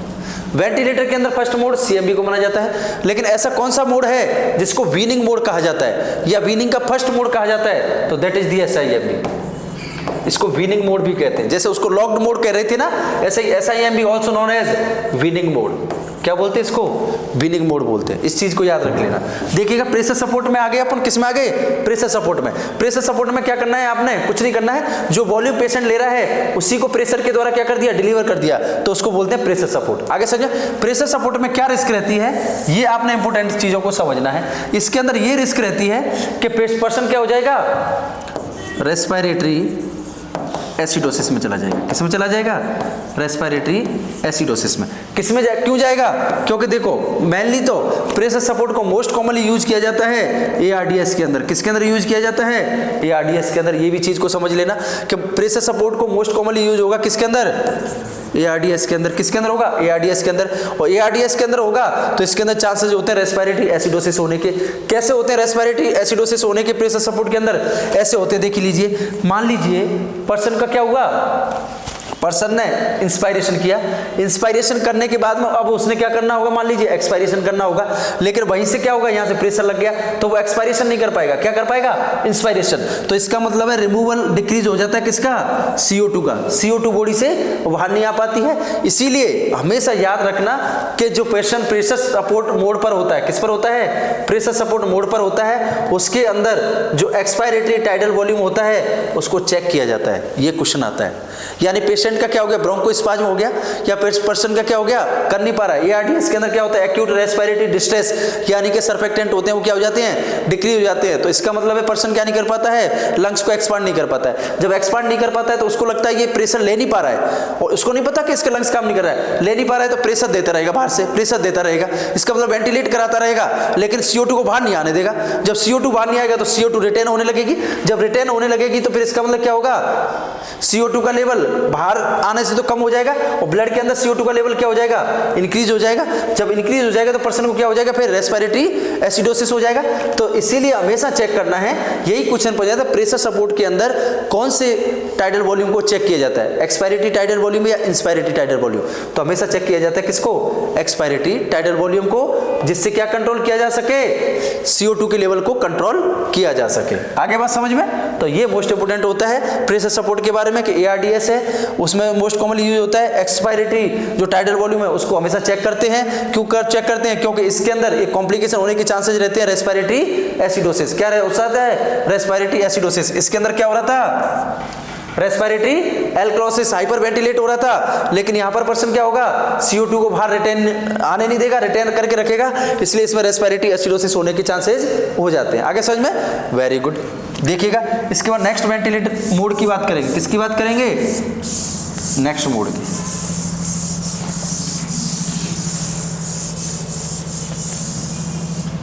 देखिएगा फिफ्थ वन कौन सा आएगा, फिफ्थ वन। फिफ्थ वन जो होता है दैट इज दी पीप। कौन सा होता है, पीप। आगे बात समझ में। जब पीप की बात करते हैं तो पीप क्या होता है, positive and expiratory pressure, positive and expiratory pressure mode. इसके अंदर क्या होता है, देखो नाम से पता चल रहा है, पॉजिटिव एंड एक्सपायरेशन। जैसे ही पर्सन एक्सपायरेशन करेगा उसी टाइम पर क्या होगा, पॉजिटिव प्रेशर दे दिया जाएगा, जिससे क्या नहीं होगा, लंग्स का कोलैप्स नहीं होगा। क्या नहीं होगा, कोलैप्स नहीं होगा। इसका मतलब है कि यानी कि पीप के अंदर उसी पेशेंट को लगाते हैं जिसके अंदर लंग्स कोलैप्स होने के चांसेस रहते हैं या एटेलेक्टेसिस होने के चांसेस रहते हैं। उस पर्सन के अंदर लंग्स कोलैप्स ना हो, एल्वियोलाई आपस में चिपके ना, प्रॉपर इन्फ्लेट बनी रहे, उसके लिए पीप मोड यूज होता है। और इसके अंदर जो प्रेशर होता है वो कितना होता है, pressure that is the 4 to 5 centimetre of H2O। क्या होता है, 4 to 5। ये पूछा जाता है कि पीप के अंदर कितना प्रेशर एंड एक्सपायरेटरी प्रेशर होता है, वो कितना होता है, 4 to 5 सेंटीमीटर ऑफ H2O। हमेशा याद रखना। और ये किसका करेगा, एंड एक्सपायरेटरी जैसे ही, कोई दिक्कत नहीं है, बाहर निकालेंगे, बाहर निकालने वाला जैसे ही एंड होगा उसी टाइम पर ये क्या कर देगा, पॉजिटिव प्रेशर दे देगा, जिससे पूरा का पूरा एयर बाहर ना निकले और लंग्स कोलैप्स ना हो। आगे समझ में। तो बेड रिडन पेशेंट जो होते हैं, आगे समझ में, या लॉन्ग टाइम तक जो क्या कर रहे हैं, अपने लंग्स को कोलैप्स, इन्फ्लेट नहीं लग पा रहे हैं, कोलैप्स होने के चांसेस हो रहे हैं, उनके अंदर हम क्या यूज करते हैं, पीप यूज करते हैं। क्या करते हैं, पीप यूज करते हैं। प्रेशर कितना होगा, मोस्ट इंपोर्टेंट है, याद रखना, प्रेशर कितना होगा, 4 to 5 सेंटीमीटर ऑफ H2O। आगे बात समझ में। ये कितने मोड हो चुके हैं, 5 मोड हो चुके हैं। कितने हो चुके हैं, 5 मोड। देखिएगा नेक्स्ट अपन बात करेंगे CPAP मोड, 6 नंबर का CPAP मोड। देखिए जब CPAP की बात करेंगे तो CPAP होता है कंटिन्यू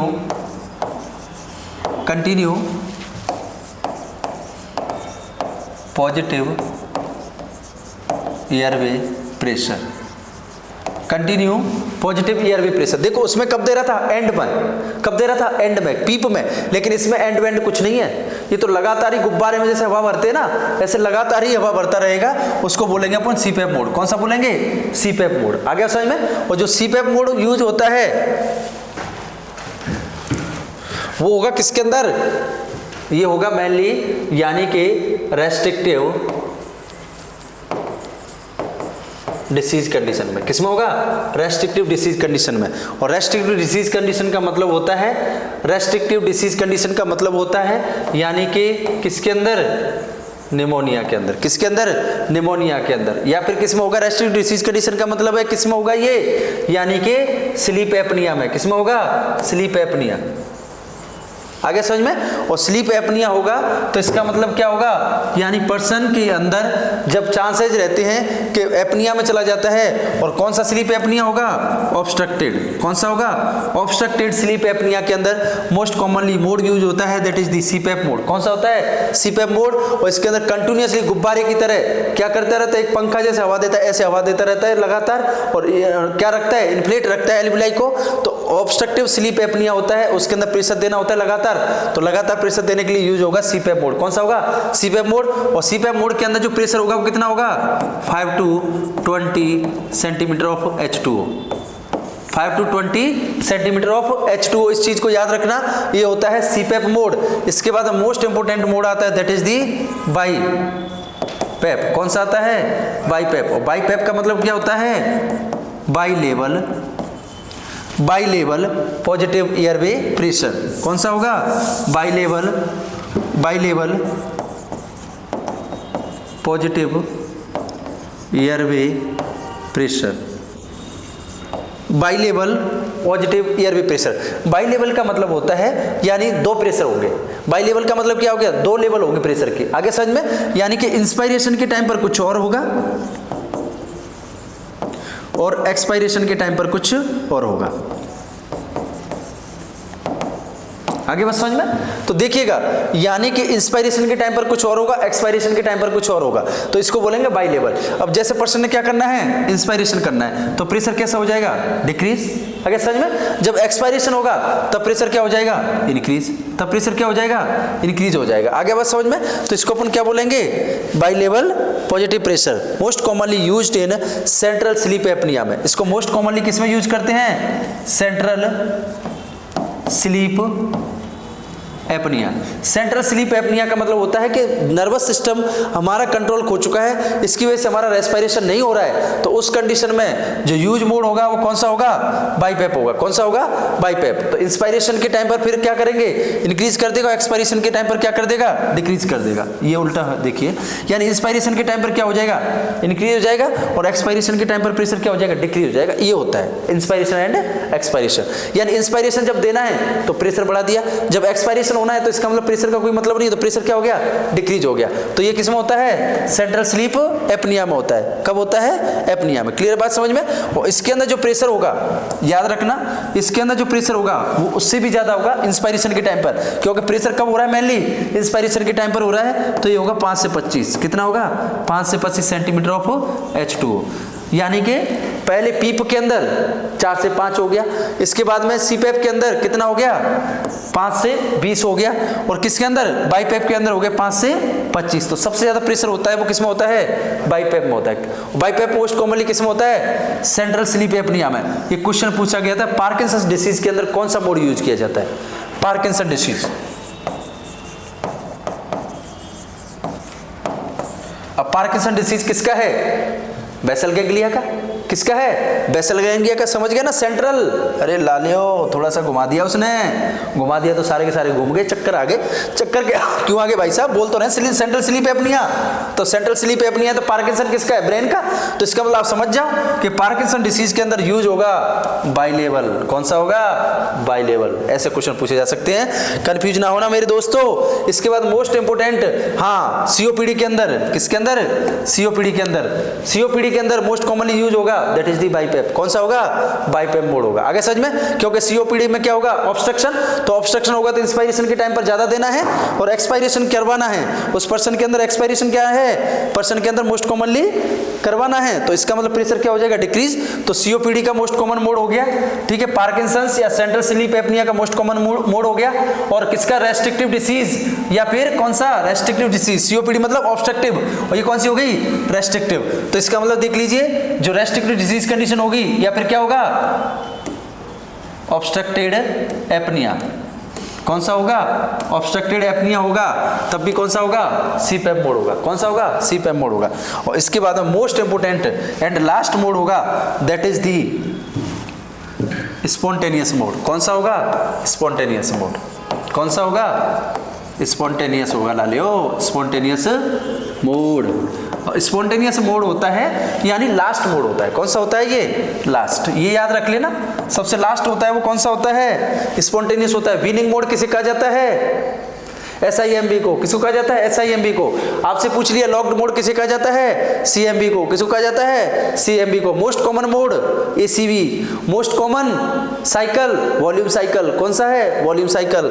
ऐसे ऐसे करके सारे के सारे क्वेश्चन बनेंगे।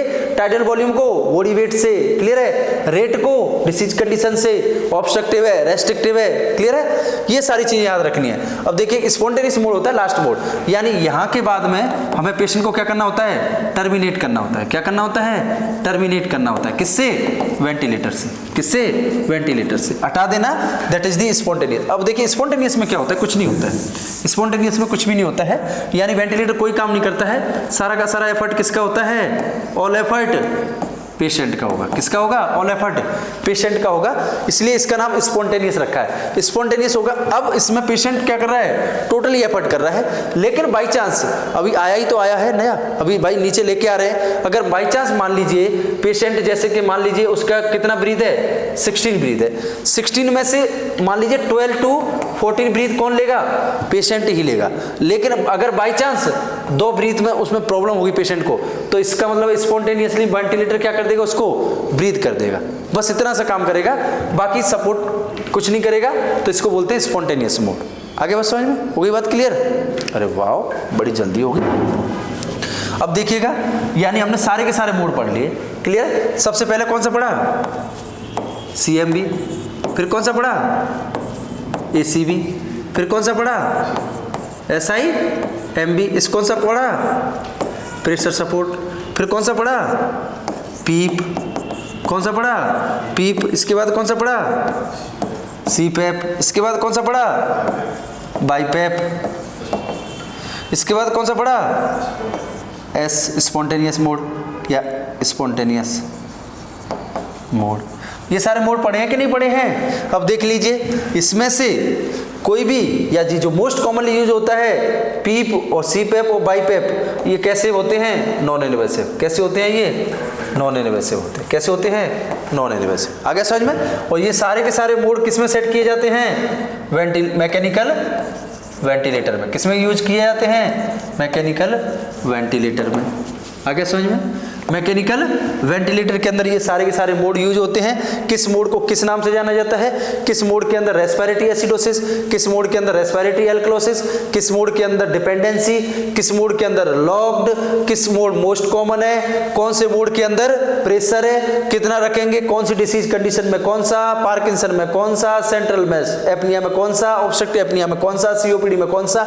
ये सारे के सारे स्पेसिफिक टाइप से आपसे पूछे जा सकते हैं। तो वीडियो को एक बार फिर से देखिएगा और सारी चीजों को क्रिस्टल क्लियर कीजिएगा। कैसे कीजिएगा? क्रिस्टल क्लियर, दूध की तरह और पानी की तरह। इसके बाद हम मोस्ट इंपोर्टेंट आ जाते हैं किस पर? इसके बाद एक बात होती है I और E रेशियो। क्या होता है? I और E रेशियो कई बार पूछा जाता है कि वेंटिलेटर पर इंस्पायरेशन और एक्सपायरेशन का रेशियो क्या होता है। ठीक है, तो रेशियो जनरली होता है 1:2। क्या होता है? 1:2। आगे समझ में? अगर कुछ भी नहीं पूछा है तो आपने मोस्ट कॉमनली बता देना कि रेशियो क्या रहेगा? 1:2 रहेगा। लेकिन अगर उसने कोई डिसीज कंडीशन डाल दी या कोई कंडीशन डाल दी तो फिर क्या हो जाएंगे? बाबले हो जाएंगे। क्या हो जाएंगे? बाबले। बाबले का मतलब है कंफ्यूज हो जाएंगे, और कंफ्यूज होंगे तो कैसे करेंगे फिर? अब सीधी सी बात है कि अगर क्या पूछ लिया उसने? ऑब्स्ट्रक्टेड डिसीज दे दिया। कौन सा दे दिया?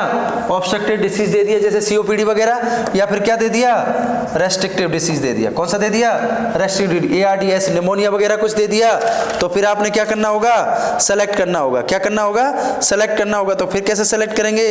ला लियो, यानी ऑब्स्ट्रक्टिव डिसीज के अंदर फिर हमने थोड़ा ज्यादा रखना पड़ेगा, क्योंकि इसमें क्या हो रहा है? CO2 रिटेन हो रहा है, तो CO2 को बाहर निकालना है, तो इसका मतलब एक्सपायरेशन ज्यादा होना चाहिए कि नहीं होना चाहिए दोस्तों? होना चाहिए। तो इसका मतलब रेशियो हो जाएगा 1:3 या 1:2 4 कितना हो जाएगा, मोर देन 1:2 देखने को मिलेगा। क्या मिलेगा, मोर देन 1:2 देखने को मिलेगा ऑब्स्ट्रक्टिव डिसीज के अंदर और सीओपीडी के अंदर। किसके अंदर, सीओपीडी, क्योंकि ऑब्स्ट्रक्टिव डिसीज की मोस्ट कॉमन होती है सीओपीडी। तो फिर क्या होगा, रेशियो इंक्रीज हो जाएगा 1:3 1:4। लेकिन अब आप बताओ, इसमें तो रेस्ट्रिक्टिव है, इसमें तो CO2 रिटेन नहीं हो रही ना, नहीं हो रही, तो इसमें तो क्या देना पड़ेगा ज्यादा, ऑक्सीजन, तो वेंटिलेट करना पड़ेगा, तो इसमें रेशियो कम हो जाएगा 1:1। क्या हो जाएगा, 1:1। आगे बस समझ में। अगर कुछ नहीं देगा तो आप दिमाग लगा लीजिए, जैसे हमारा होता है 1:2 नेचुरली, उतना ही रखना है। लेकिन कंडीशन दे दी उसने ऑब्स्ट्रक्टिव या रेस्ट्रिक्टिव डिसीज कंडीशन की। अब इसके अंदर जो भी डिसऑर्डर आते हैं आप लोग समझ जाना, यानी ऑब्स्ट्रक्टिव दे दिया तो इंक्रीज है 1:3 1:4, और रेस्ट्रिक्टिव दे दिया तो 1:1 रहेगा। क्या रहेगा, अब आपको समझ आ गया होगा कि वेंटिलेटर पर किस तरीके से रेशियो इंस्पायरेशन और एक्सपायरेशन रखते हैं, 1:1 1:2 1:3, बहुत बार देखा होगा। आगे समझ में। तो ये रेशियो भी कई बार मोस्ट इंपोर्टेंट है, पूछा जाता है, मोस्ट इंपोर्टेंट है, कई बार पूछा जाता है। तो कैसे सेलेक्ट करना है, ऐसे सेलेक्ट करना है। क्लियर होगी बात समझ में दोस्तों, यस हो गए। अब आ जाते हैं अपन किस पर, मोस्ट इंपोर्टेंट मोड के जो होते हैं, तो यानी कि कौन कौन सी कॉम्प्लिकेशन हो जाती है, क्या हो जाती है, कॉम्प्लिकेशन। वैसे तो कॉम्प्लिकेशन हमने मोस्ट ऑफ डिस्कस कर ली है। मोस्ट ऑफ कॉम्प्लिकेशन में देखिए, सबसे पहले हमने क्या डिस्कस किया था, यानी कि एक मोस्ट इंपोर्टेंट होता है हाइपोटेंशन। क्या हो जाता है पर्सन को, हाइपोटेंशन। अब ये नई कहानी कहां से आ गई भाई साहब, कि वेंटिलेटर वाले, अब पूछ लिया कि पेशेंट वेंटिलेटर पर है और पेशेंट को हाइपर वेंटिलेट कर रहे हैं, बताओ पेशेंट के अंदर हाइपरटेंशन हो गई, हाइपोटेंशन, हाइपो कंफ्यूज कर देगा, बाबला कर देगा। हाइपोटेंशन कैसे होगा, अब दिमाग में आ गया, हाइपोटेंशन कैसे हो जाएगा है भाई, इसके हिसाब से तो कार्डियक आउटपुट ज्यादा होना चाहिए, ज्यादा होना चाहिए, तो इसका मतलब क्या है, हाइपरटेंशन मतलब बीपी बढ़ना चाहिए, जिससे क्या हो, कंपेंसेटिंग मैकेनिज्म करे, लेकिन नहीं होगा, क्या होगा, हाइपोटेंशन होगा। कैसे होगा, जैसे ही हमने प्रेशर क्या किया, इंक्रीज किया, इंक्रीज करने की वजह से एल्वियोलाई क्या हो जाएंगी, एल्वियोलाई इन्फ्लेट हो जाएंगी। क्या हो जाएंगी, इन्फ्लेट, एक्स्ट्रा इन्फ्लेट हो जाएंगी। जब एक्स्ट्रा इन्फ्लेट होगी, अब मान लीजिए ये एल्वियोलाई है और इसके अंदर से ये क्या निकल रही है, ब्लड वेसल्स, ये ब्लड वेसल्स निकल रही है कैपिलरी, और ये एल्वियोलाई ये फूल गई ऐसे। अब फूल गई तो आप बताओ इस वेसल्स पर प्रेशर पड़ेगा कि नहीं पड़ेगा, तो ये वेसल्स कैसी हो जाएगी, फिर एल्वियोलाई की प्रेशर की वजह से वेसल कॉन्स्ट्रिक्ट हो जाएगी। वेसल कैसी हो जाएगी, कॉन्स्ट्रिक्ट। अब पल्मोनरी की सारी वेसल्स कैसी हो जाएंगी, कॉन्स्ट्रिक्ट। जब कॉन्स्ट्रिक्ट हो जाएंगी तो आपको मुझे बताओ वहां से ब्लड रिटर्न आएगा क्या, नहीं आएगा, तो कंजेशन होने लगेगा वहीं पर, तो कार्डियक आउटपुट क्या हो जाएगा, डिक्रीज हो जाएगा, यानी वेनस रिटर्न डिक्रीज होगा। पहले क्या होगा, वीआर वेनस रिटर्न डिक्रीज होगा। जब वेनस रिटर्न ही नहीं होगा तो कार्डियक आउटपुट होगा क्या, जब कार्डियक आउटपुट नहीं होगा तो इसका मतलब कार्डियक आउटपुट क्या होगा, वेनस रिटर्न की वजह से डिक्रीज। तो फिर डिक्रीज हो गया तो इसका मतलब आपको पता है जो बीपी होता है वो क्या होता है, cardiac output into heart beat. तो इसका मतलब कार्डियक आउटपुट डिक्रीज हो रहा है, डायरेक्टली प्रोपोर्शनेट है बीपी का, तो इसका मतलब बीपी भी क्या हो जाएगा, फिर डिक्रीज। इसी को क्या कहेंगे अपन, हाइपोटेंशन कहेंगे। क्या कहेंगे, हाइपोटेंशन। आ गया समझ में। तो वेंटिलेटर के पेशेंट को हाइपोटेंशन देखने को मिलता है, हाइपोटेंशन। क्या, हाइपोटेंशन। देखिएगा इसके बाद नेक्स्ट इंपोर्टेंट अपन बात करेंगे,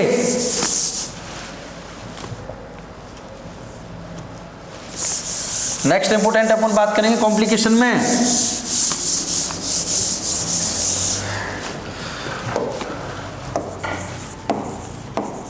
रेस्पिरेटरी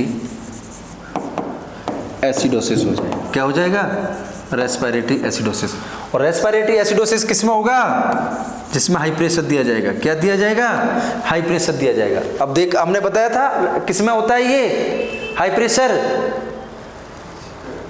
सीपैप में। किसमें होगा, सीपैप में। कंटिन्यूअसली दिया जा रहा है, लगातार इन्फ्लेट किया जा रहा है, या फिर जब लगातार इन्फ्लेट करेगा तो फिर पर्सन के अंदर क्या होगा, लगातार ऑक्सीजन बढ़ जाएगा, सॉरी उल्टा हो गया, यानी पर्सन क्या होगा, हाई प्रेशर होने की वजह से उसके अंदर किसका लेवल डिक्रीज हो जाएगा, आउट नहीं हो पाएगा, CO2 का। तो प्रेशर सपोर्ट था, कौन सा था, प्रेशर सपोर्ट। कौन सा था, प्रेशर सपोर्ट। जब प्रेशर सपोर्ट होगा तो इसका मतलब लगातार प्रेशर सपोर्ट करता जा रहा है और पर्सन के अंदर क्या है, एक्सपायरेशन होने नहीं दे रहा है। तो इसी के अंदर हमने चेक किया था किसको, एक्सपायरेटरी टाइडल वॉल्यूम को। किसको चेक किया था, एक्सपायरेटरी टाइडल वॉल्यूम को। तो इसके अंदर क्या हो जाएगा पर्सन को, रेस्पिरेटरी एसिडोसिस। और नेक्स्ट होता है रेस्पिरेटरी, क्या हो सकता है, एल्कलोसिस हो सकता है। क्या हो सकता है, एल्कलोसिस हो। वो किसमें होगा, एसीवी में, जिसके अंदर पर्सन के एफर्ट के साथ में वेंटिलेटर ने भी क्या कर दिया, उसको और ज्यादा वेंटिलेट कर दिया। तो इसका मतलब क्या हो गया, पर्सन के अंदर रेस्पिरेटरी एल्कलोसिस हो गया। क्या हो गया, रेस्पिरेटरी एल्कलोसिस हो गया। आगे बात समझो दोस्तों, इस चीज को याद रखना। देखो इसके बाद मोस्ट इंपोर्टेंट कॉम्प्लिकेशन बनता है, दैट इज दी इन्फेक्शन। क्या बनता है, इन्फेक्शन।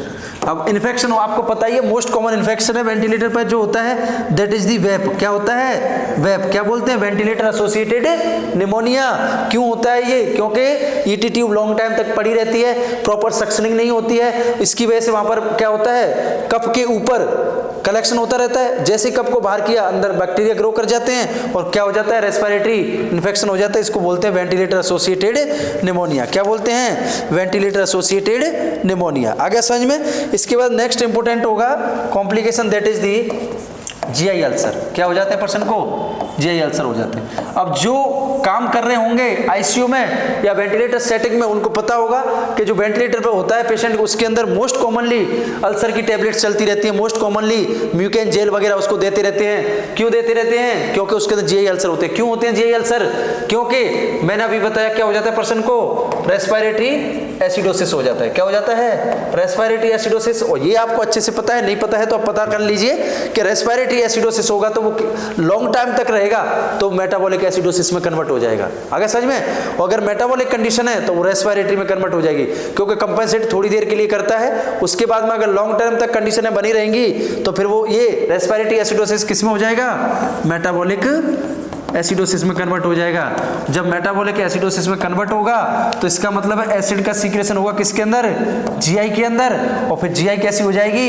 इंजरी हो जाएगी। क्या हो जाएगी?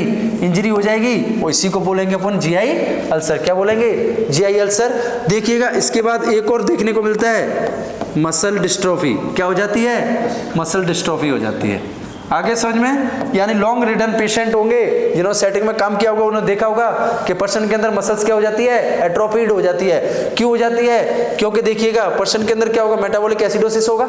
जब एसिडोसिस होगा तो इसका मतलब उसके अंदर क्या मिलेगा? फिर अनएरोबिक रेस्पिरेशन मिलेगा। कैसा मिलेगा? एनारोबिक। जब एनारोबिक रेस्पिरेशन मिलेगा तो यहां पर क्या बनेगा? फिर लैक्टिक एसिड। क्या बनेगा? Lactic acid. और लैक्टिक एसिड क्या कर देगा? फिर सेल को डैमेज कर देगा। सेल को क्या करेगा? डैमेज। और वहां से मसल्स क्या हो जाएगी? फिर डैमेज हो जाएगी। उसी कंडीशन को क्या कहते हैं? मसल डिस्ट्रोफी कहते हैं। क्या कहते हैं? मस्कुलर डिस्ट्रोफी कहते हैं। तो ये मोस्ट कॉमन क्या होती हैं? कॉम्प्लिकेशंस होती हैं जो वेंटिलेटर के पेशेंट को देखने को मिलती है। आगे बात समझ में। अब देखिएगा ये सारी चीजें पढ़ने के साथ में अब हमें मोस्ट इंपोर्टेंट आना पड़ेगा किसके ऊपर? वेंटिलेटर पर। किस पर आना पड़ेगा? वेंटिलेटर। और वेंटिलेटर में हमें बात करनी पड़ेगी किस पर? पार्ट्स पर। आगे समझ में। तो इमेज बेस बहुत बार पूछा जाता है। अब हम आपको बताते हैं कि कौन कौन से पार्ट्स होते हैं, कौन कौन से सर्किट होते हैं वेंटिलेटर के अंदर। मोस्ट इंपोर्टेंट एक एक चीज आपको बताएंगे।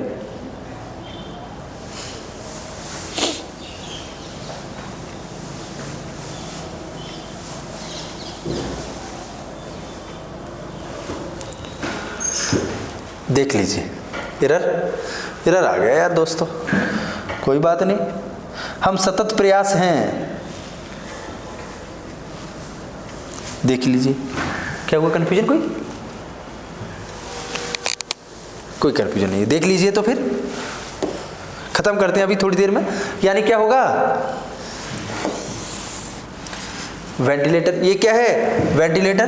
तो देख लीजिए वेंटिलेटर के कितने पार्ट्स होते हैं। देखिए सबसे फर्स्ट सपोर्ट आर्म, यानी ये दिख रही है आर्म ऐसे ऐसे जो ट्यूब को क्या करती हैं? सपोर्ट करती हैं। तो वेंटिलेटर के अंदर एक होती है सपोर्ट आर्म। क्या होती है? Support arm. ऐसे उसके ऊपर ट्यूब डाल देते हैं, ऐसे ऐसे बनी रहती है ऐसे, तो इनको बोलते हैं सपोर्ट आर्म।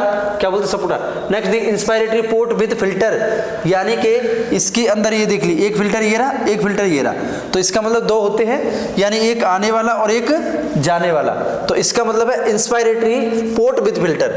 तो ये क्या हो गया? इंस्पायरेटरी पोर्ट हो गया। क्या हो गया? इंस्पायरेटरी पोर्ट हो गया। देखिएगा ये वाला, ये क्या है? इंस्पायरेटरी पोर्ट है। इसका मतलब यहाँ से यहाँ आएगा, यहाँ से फिल्टर होगा, और फिल्टर होने के बाद में ऐसे जाएगा, ये नेबुलाइजर हो गए, और नेबुलाइजर से किसमें? पेशेंट के अंदर कनेक्ट होगा।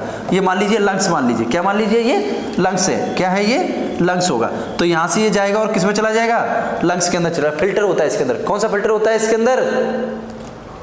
कौन सा फिल्टर होता है?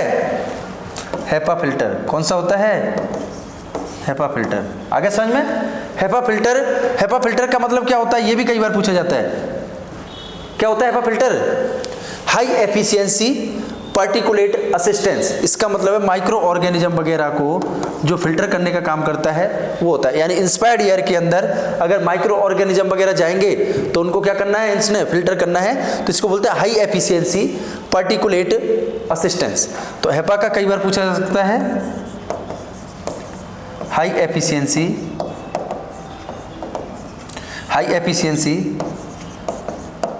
पार्टिकुलेट असिस्टेंस,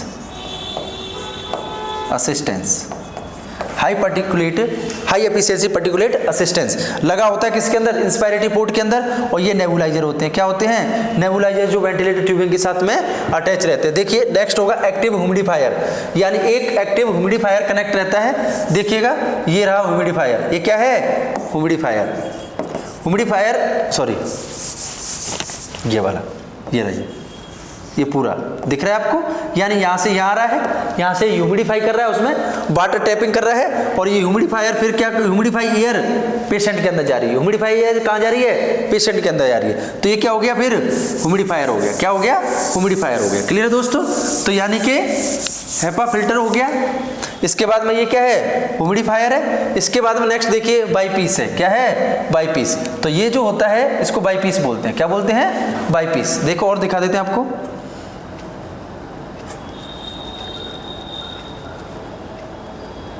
ये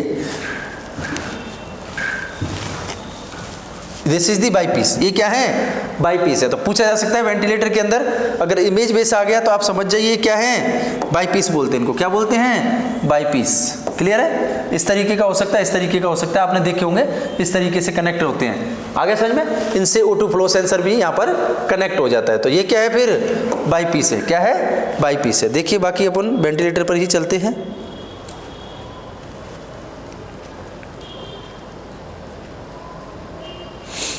देखिएगा इसके बाद नेक्स्ट अपन जो बात करेंगे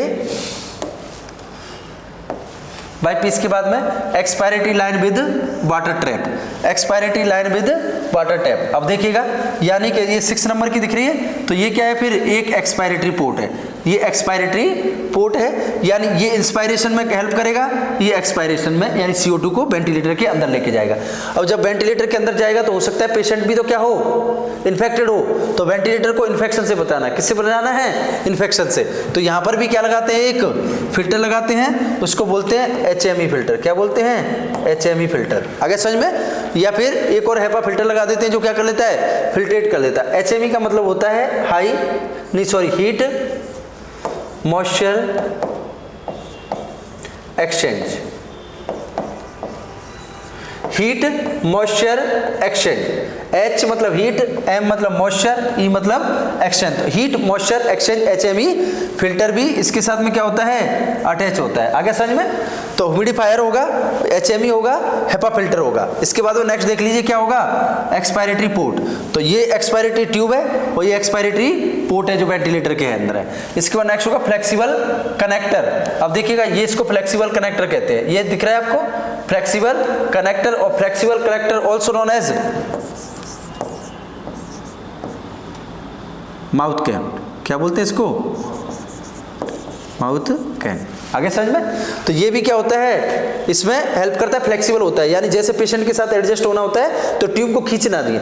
यानी ET ट्यूब या ट्रेकोस्टोमी ट्यूब होगा तो उसके अंदर फ्लेक्सिबिलिटी के हिसाब से क्या होता है, पेशेंट थोड़ा बहुत पोजीशन चेंज करते हैं तो ट्यूब को अपनी तरफ खींचता नहीं है, तो इसको बोलते हैं नेक्स्ट यानी फ्लेक्सिबल कनेक्टर। इसके बाद next proximal flow pressure sensor, proximal flow pressure sensor. तो प्रॉक्सिमल फ्लो जो प्रेशर सेंसर होगा वो ये वाला कनेक्ट होगा। आगे समझ में। तो इसको बोलते हैं फ्लो सेंसर। क्या बोलते हैं, फ्लो सेंसर। आगे समझ में। इसके बाद प्रॉक्सिमल फ्लो सेंसर के बाद नेक्स्ट आता है नेबुलाइजर्स। ये नेबुलाइजर्स होते हैं, अगर पेशेंट को वेंटिलेटर के साथ में नेबुलाइज करना है तो ये ओपन होते हैं। ओपन होने के बाद में इनके अंदर क्या कर दिया जाता है, नेबुलाइजर रेस्पिरेटर्स डाल दिए जाते हैं और पेशेंट क्या हो जाता है, नेबुलाइज हो जाता है। क्या हो जाता है, नेबुलाइज। और इसमें देख लीजिए, यानी देखो पूरा वेंटिलेटर है, इस तरीके से मॉनिटर हो गया वेंटिलेटर का, ये आर्म हो गए वेंटिलेटर के। क्लियर है, देखिएगा।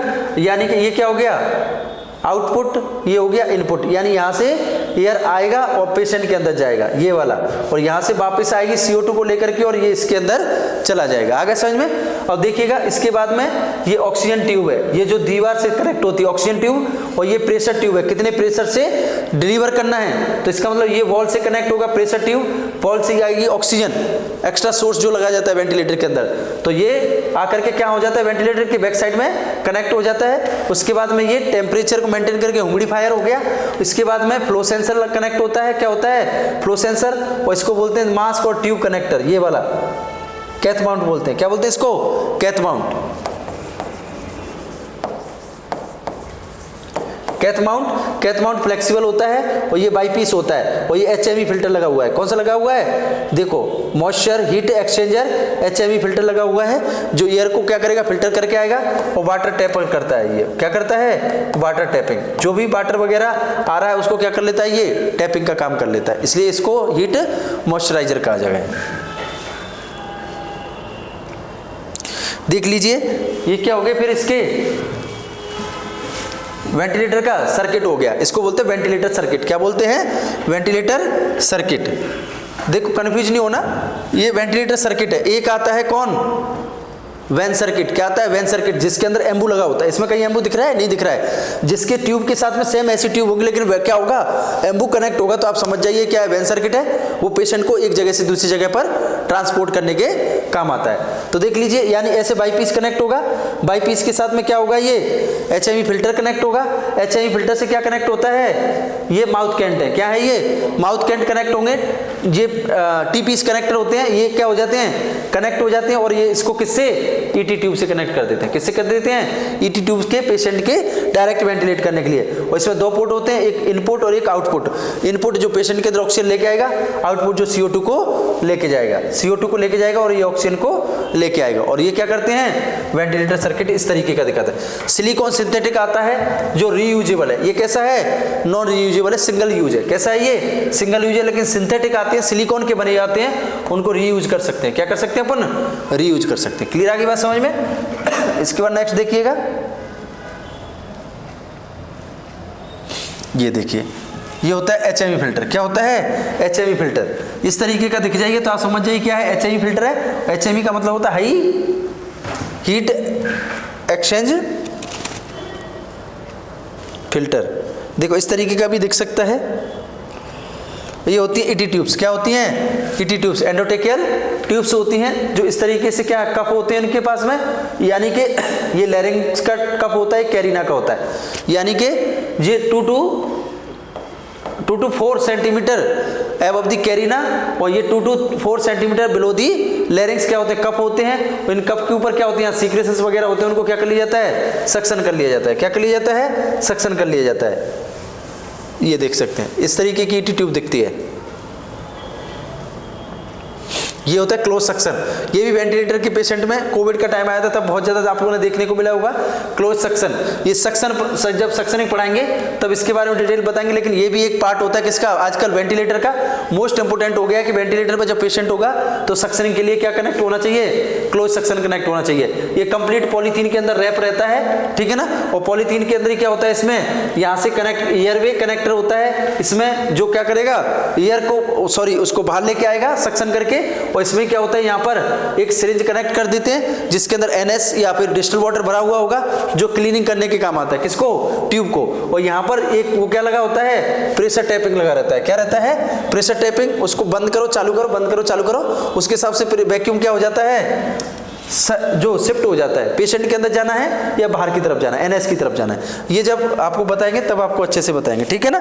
तो ये क्या होते हैं, मेनली डिवाइस होते हैं। क्या होते हैं, डिवाइस होते हैं, पार्ट्स होते हैं किसके, वेंटिलेटर के, जो हमने क्या किए हैं, अभी डिस्कस किए। आगे समझ में। इसके बाद मोस्ट इंपोर्टेंट जो हमने डिस्कस करना है, दैट इज द वीनिंग। भाई वीनिंग पे से क्वेश्चन बनते हैं। ये वीनिंग वो नहीं है बच्चों वाली फीडिंग, आर्टिफिशियल फीडिंग, वीनिंग वो वाला नहीं है। ये है वीनिंग मतलब removal, removal of the patient from ventilator. Ventilator से पेशेंट को क्या करना, रिमूव करना, या फिर इसी को बोलते हैं वीनिंग को ही डीकैनुलेशन। क्या बोलते हैं, डीकैनुलेशन। मतलब अगर ET ट्यूब या टेकोस्टोमी ट्यूब डली है तो उससे क्या करना, रिमूव करना, यानी ऑक्सीजन के सोर्स से क्या करना, हटाना, और नेचुरली ऑक्सीजन या ब्रीदिंग को क्या करना, स्टार्ट करना। क्या कहलाता है, वीनिंग कहलाता है। डीकैनुलेशन कहते हैं, इसी को एक ही नाम से जाना जाता है, लिब्रेशन। लिब्रेशन के नाम से भी जाना जाता है। आगे समझ में? तो वीनिंग तो आपने बहुत बार सुना होगा, लेकिन डीकैनुलेशन भी सुना होगा, लेकिन लिब्रेशन के नाम से क्वेश्चन में आ गया तो फिर बाबले मत हो जाना। याद रखना, लिब्रेशन भी किसे कहेंगे? वीनिंग को, और यही डीकैनुलेशन भी किसको कहेंगे? वीनिंग को कहेंगे। आगे समझ में? तो देखिएगा ये किस तरीके से करते हैं, जैसे हमने मोड पढ़े हैं सेम वैसे के वैसे ही करते हैं। यानी कि देखिएगा, फर्स्ट मोड होगा क्या, मैंने बोला वीनिंग का SIMB होता है। क्या होता है? SIMB। SIMB से पर्सन को किस पे लाएंगे? फिर प्रेशर सपोर्ट पर लाएंगे। किस पर लाएंगे? प्रेशर सपोर्ट पर। प्रेशर सपोर्ट के बाद में पेशेंट को किस पर लाएंगे? किस पर लाएंगे? स्पॉन्टेनियस मोड पर। किस पर लाएंगे? स्पॉन्टेनियस मोड पर। स्पॉन्टेनियस मोड लास्ट मोड है वेंटिलेटर का। आगे समझ में? इसका मतलब है यहाँ तक SIMB से जब प्रेशर सपोर्ट बुलाया, पेशेंट अपना नॉर्मल सैचुरेशन मेंटेन करना है, क्योंकि जब वीनिंग कर रहे हैं तो हमने क्या चेक करना होता है? pH चेक करनी होती है, या फिर ऐसे कहते हैं ABG। क्या करना होता है? ABG। ABG की नॉर्मल फाइंडिंग होती है तो फिर अपन वीनिंग की तरफ बढ़ते हैं। वीनिंग की प्रेशर पे भी नॉर्मल ABG आया है, स्पॉन्टेनियस पर भी नॉर्मल आया, फिर पर्सन को किस पर ले जाएंगे? T-piece पर। किस पर ले जाएंगे? T-piece पर। आगे समझ में? T-piece का मतलब वेंटिलेटर से हटा करके डायरेक्ट ऑक्सीजन की सोर्स से कनेक्ट कर दिया है, T-piece पर लाएंगे, और T-piece के बाद में फिर पेशेंट को कहाँ ले जाएंगे? डीकैनुलेशन पर। किस पर ले जाएंगे? डीकैनुलेशन का मतलब ET ट्यूब को क्या कर देंगे? अब रिमूव कर देंगे, और रिमूव करने के बाद में पेशेंट कैसा नेचुरल रेस्पिरेशन है वो असेस करने लग जाएगा। उसके बाद तुरंत असेस करेंगे किसको? ABG को। किसको असेस करेंगे? ABG को। आगे बस समझ में? अब देखिएगा, जैसे जैसे वीनिंग करते हैं और जैसे जैसे नीचे की तरफ आ रहे हैं, हम क्या करते जा रहे हैं? वीनिंग करते जा रहे हैं। क्या करते जा रहे हैं? वीनिंग करते जा रहे हैं, या लिब्रेशन कर रहे हैं। क्या कर रहे हैं? लिब्रेशन कर रहे हैं कि नहीं कर रहे हैं? तो इसको लिब्रेशन का प्रोसेस कहा जाता है। ऐसे धीरे धीरे धीरे मोर हार्ड से लेस हार्ड वेंटिलेटर की सपोर्ट की तरफ क्या करना? पेशेंट को शिफ्ट करना। आगे समझ में? इसके साथ साथ में हमने करना होता है क्या? हॉलीडे। हॉलीडे करना होता है। क्या करना होता है? हॉलीडे। हॉलीडे किसका? सेडेटिव का। सेडेटिव का। किसका? सेडेटिव का। जैसे पेशेंट जैसे जैसे कंट्रोल मैंडेटरी पर होगा, SIMB पर होगा, उसके अंदर सेडेटिव्स चलती हैं। क्या चलती हैं? सेडेटिव्स चलती हैं, जिससे क्या ना हो? प्रेशर, एक्स्ट्रा प्रेशर ना लगाए, एक्स्ट्रा डिमांड ना हो। नहीं तो पेशेंट को सेडेटिव नहीं देंगे, वो एफर्ट करेगा। एफर्ट करेगा तो फिर क्या होगा? हाई प्रेशर, हाई डिमांड होगी। हाई डिमांड होगी तो फिर क्या होगा? अलार्म्स आएंगे। तो इसलिए उसको क्या देते रहते हैं? आपने देखो फेंटानिल पे चलाते रहते हैं पेशेंट को। किस पे? मिडाज पे चलता रहता है, फेंटानिल पे चलता रहता है, तो इस तरीके मॉर्फिन पर। तो इसका मतलब क्या है? पेशेंट को सेडेट करते हैं। सेडेटन से अब क्या कर देंगे? हॉलीडे कर देंगे। किसका? सेडेटिव्स का। तो सेडेटिव्स को रिमूव करना क्या कहलाता है? Holiday of sedatives. और ट्यूब को रिमूव करना, वेंटिलेटर को हटाना वीनिंग, और ट्यूब को हटाना डीकैनुलेशन। क्या कहलाता है? डीकैनुलेशन। इस प्रोसेस को बोलते हैं लिब्रेशन। क्या बोलते हैं? लिब्रेशन। आगे बस समझ में? तो ये क्या होता है? वीनिंग होता है। क्या होता है? वीनिंग। Very good. वीनिंग के बाद में जो मोस्ट इंपोर्टेंट होगा that is the nursing responsibility. अब समझिए, नर्सिंग रेस्पॉन्सिबिलिटी। जब नर्सिंग रेस्पॉन्सिबिलिटी की बात करेंगे तो मोस्ट इंपोर्टेंट हमें किसकी बात करनी पड़ेगी? अलार्म सिस्टम की। किसकी बात करनी पड़ेगी? अलार्म सिस्टम की। जब अलार्म सिस्टम की बात करेंगे तो अलार्म दो तरीके की होंगी। एक तो हाई प्रेशर, कैसी होंगी? High pressure alarm. और एक कौन सी होंगी? Low pressure alarm. देखिए, हाई प्रेशर अलार्म जब आएंगे जब वेंटिलेटर को हाई प्रेशर लगाना पड़ रहा है, मतलब आसानी से जो ऑक्सीजन है वो पेशेंट के अंदर नहीं जा रही है, इसलिए आपने वॉल्यूम तो फिक्स कर दिया, लेकिन प्रेशर तो किसके हाथ में? वेंटिलेटर के हाथ में। तो अब वेंटिलेटर लगातार देगा, लेकिन फिर भी नहीं जाएगी, तो फिर वो अलार्म करेगा कि भाई कुछ ना कुछ प्रॉब्लम है, देख लो, मैं बहुत ज्यादा प्रेशर लगा रहा हूँ लेकिन जा ही नहीं रही, ऑक्सीजन नहीं जा रही है। तो फिर कहेगा पी पी पी, तो फिर हम लोग आ जाएंगे। तो इसका मतलब क्या हो चुका है? ऑब्स्ट्रक्शन हो चुका है। क्या हो चुका है? ऑब्स्ट्रक्शन। और जब भी हाई प्रेशर अलार्म आएगी क्या करेंगे? पेशेंट को सक्शन करेंगे। क्या करेंगे? सक्शन करेंगे, क्योंकि क्या हो चुका है? ऑब्स्ट्रक्शन हो चुका है। या फिर ट्यूब क्या हो चुकी है? किंक हो चुकी है। क्या हो चुकी है? किंक हो चुकी है। या ट्यूब को क्या कर रहा है? वो बाइट कर रहा है। क्या कर रहा है? बाइट कर रहा है। या ट्यूब क्या हो चुकी है? फिर ब्लॉक हो चुकी है। क्या हो चुकी है? ब्लॉक। ये सारी कंडीशन में ऑक्सीजन डिलीवर नहीं होगी, तो फिर वेंटिलेटर क्या देगा? हाई प्रेशर अलार्म देगा। देखिए, लो प्रेशर अलार्म क्या होंगे?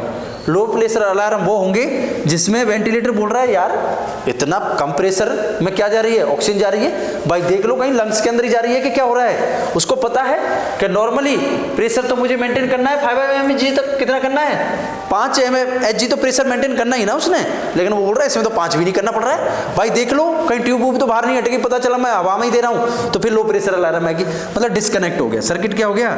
डिस्कनेक्ट हो गया। क्या हो गया? डिस्कनेक्ट सर्किट हो गया। तो फिर ये क्या होगा? लो प्रेशर अलार्म आएगा कि नहीं आएगा दोस्तों? देखो कफ लीकेज, अभी मैंने बोला था ना प्रेशर मेंटेन करना है, तो कफ का प्रेशर क्या हो गया? डिक्रीज हो गया। ईटी ट्यूब का कफ हो गया, टीटी ट्यूब का कफ का प्रेशर नहीं मेंटेन हुआ, तो वहां से एयर क्या होगा? लीक होगा। वो देगा एयर लीक, वो होगा एयर लीक। तो इसका मतलब प्रेशर कैसा देना पड़ रहा है उसको? कम देना पड़ रहा है, क्योंकि एयर लीक होने के लिए क्या मिल गया? जगह मिल गई, स्पेस मिल गई। तो कफ का प्रेशर कैसा होगा? लो होगा। तब भी कैसी आएगी? लो प्रेशर अलार्म आएगी। कैसी आएगी? लो प्रेशर अलार्म आएगी। आगे बात समझ में? दूसरा देख लीजिए, अगर ट्यूब कैसी हो गई? लीक हो गई। ट्यूब भी क्या हो गई? कहीं से लीक हो गई, ब्रेक हो गई। तो ट्यूब जब ब्रेक होगी तब भी कैसी आएगी? लो प्रेशर अलार्म आएगी। जब लो प्रेशर अलार्म आएगी तो फिर हमने तुरंत देखना है किसको? कनेक्शन को। किसको देखना है? कनेक्शन को। अगर फिर भी अगर बंद नहीं हो रहे अलार्म, तो फिर हमने क्या करना है? पेशेंट को एम्बू पर लेके आना है। किस पर लेके आना है? एम्बू पर। और हमेशा जब भी कोई प्रॉब्लम आएगी तो फर्स्ट नर्सिंग की रेस्पॉन्सिबिलिटी है कि जब भी सर्किट के अंदर या वेंटिलेटर के अंदर प्रॉब्लम आएगी तो फर्स्ट असेस करना है किसको? फर्स्ट किसको असेस करना है? पेशेंट को। फर्स्ट प्रायोरिटी किसको देनी है? पेशेंट को। सेकंड प्रायोरिटी किसको देनी है? वेंटिलेटर को, मशीन को। किसको देनी है? डिवाइस को। ये चीज याद रखना, कई बार क्वेश्चन पूछा गया, मोस्ट कॉमन है कि जब भी कोई दिक्कत आए तो हमेशा प्रेशर यानी कि अलार्म बंद ना हो, सेट ऑफ ना हो, तो आपने पेशेंट को एम्बू पर ले लेना है। दूसरा, हमेशा फर्स्ट प्रायोरिटी किसको देनी है? पेशेंट को। उसके बाद में किसको देनी है? डिवाइस को। पेशेंट स्टेबल हो गया फिर आप चेक करें किसको? डिवाइस को। आगे बस समझ में? Very good. इसके बाद देख लीजिए और क्या नर्सिंग रेस्पॉन्सिबिलिटी बनेगी। नेक्स्ट नर्सिंग रेस्पॉन्सिबिलिटी बनेगी कि अभी कभी भी never stop the alarm without indication. कभी भी अलार्म को क्या नहीं रखना है? ऑफ मोड में नहीं रखना है। किस में नहीं रखना है? ऑफ मोड में नहीं रखना है। आगे समझ में? ऑफ मोड में क्यों नहीं रखना है अलार्म को? ऑफ मोड के अंदर इसलिए नहीं रखना कि आपने ऑफ में चले गए और वो लगातार प्रेशर दे रहा है या डिस्कनेक्ट दे रहा है, तो आपको अलर्ट कौन करेगा?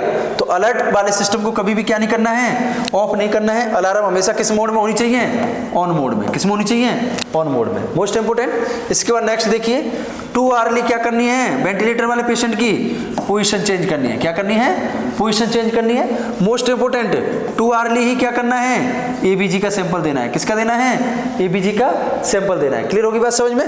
देखिए नेक्स्ट, सक्शनिंग करता रहना है। क्या करना है? सक्शनिंग, यानी ट्यूब को क्या रखना है? ओपन रखना है। ट्यूब को क्या रखना है? ओपन रखना है। क्लियर आगे बात समझ में? देखिएगा और क्या होगा नर्सिंग रेस्पॉन्सिबिलिटीज। हाँ, हमेशा एम्बू बैग को बैक साइड में रखना है। एम्बू बैग बैक साइड कहाँ होगा? बैक साइड प्रेजेंट होगा। क्लियर है दोस्तों? और क्या होना चाहिए?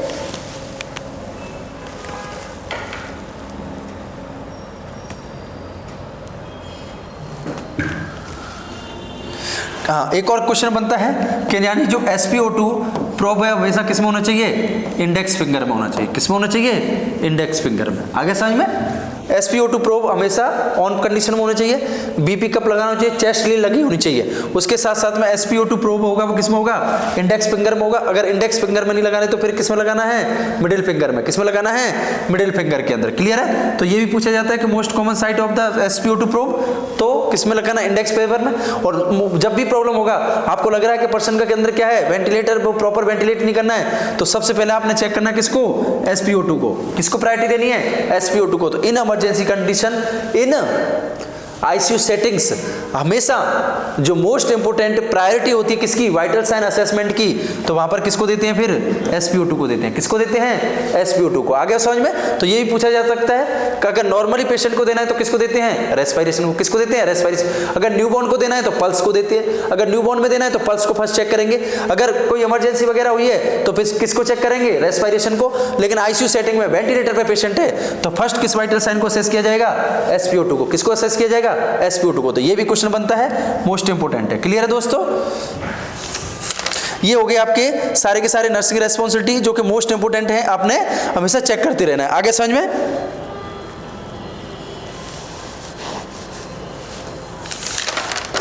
ये आप हमने सारा सब कुछ डिस्कस किया आपके सामने। अब लगता नहीं है कि वेंटिलेटर में से कुछ बचा है, आगे समझ में, वेंटिलेटर के मोड वगैरह सारा सब कुछ, किस में कौन सी कॉम्प्लिकेशन आती है, सब कुछ। तो देखिए हमने कहां से स्टार्ट किया, डेफिनेशन से। डेफिनेशन के बाद में टाइप को डिस्कस किया। डेफिनेशन टाइप में के अंदर हमने बहुत कुछ बताया, वेंटिलेटर के अलग से टाइप बताए, वेंटिलेशन के अलग से टाइप बताया आपको, क्लियर है। उसके बाद में मोड, और मोड के अंदर क्या होता है, ट्रिगर क्या होता है, लिमिट क्या होता है, साइकिल क्या होता है, सारी चीजें बताई हैं। इंस्पायरेशन एक्सपायरेशन रेशियो क्या होता है, कब कौन सा मोड लगाना होता है, वीनिंग क्या होता है, वीनिंग के बाद में लिबरेशन होता है, डीकैनुलेशन होता है, प्रेशर कितना रखना होता है सारे मोड के अंदर। तो ये सारी चीजें। उसके बाद मोस्ट इंपोर्टेंट हमने डिस्कस किया है नर्सिंग रेस्पॉन्सिबिलिटी। किसको, नर्सिंग रेस्पॉन्सिबिलिटी। तो नर्सिंग रेस्पॉन्सिबिलिटी से जो भी क्वेश्चन बनते हैं वो सारे के सारे हमने आपके सामने क्या किए हैं, क्रिस्टल क्लियर किए हैं। क्या किए हैं, क्रिस्टल क्लियर। तो क्रिस्टल क्लियर और भी वीडियो इस तरीके से आपने देखने हैं तो चैनल को लाइक एंड सब्सक्राइब कीजिए और प्लीज शेयर कीजिए। क्या कीजिए, शेयर कीजिए। इस नॉलेज को आपको फ्री ऑफ कॉस्ट मिल रहा है, किसी भी तरीके का आपसे कॉस्ट नहीं लिया जा रहा है। तो इसको क्या करना है, आपने लोगों तक पहुंचाना है, शेयर करना है कि वेंटिलेटर पर किस तरीके की आईसीयू सेटिंग में है, तो आपने किस किस चीजों का किस किस तरीके से ध्यान रखना है। Thank you so much.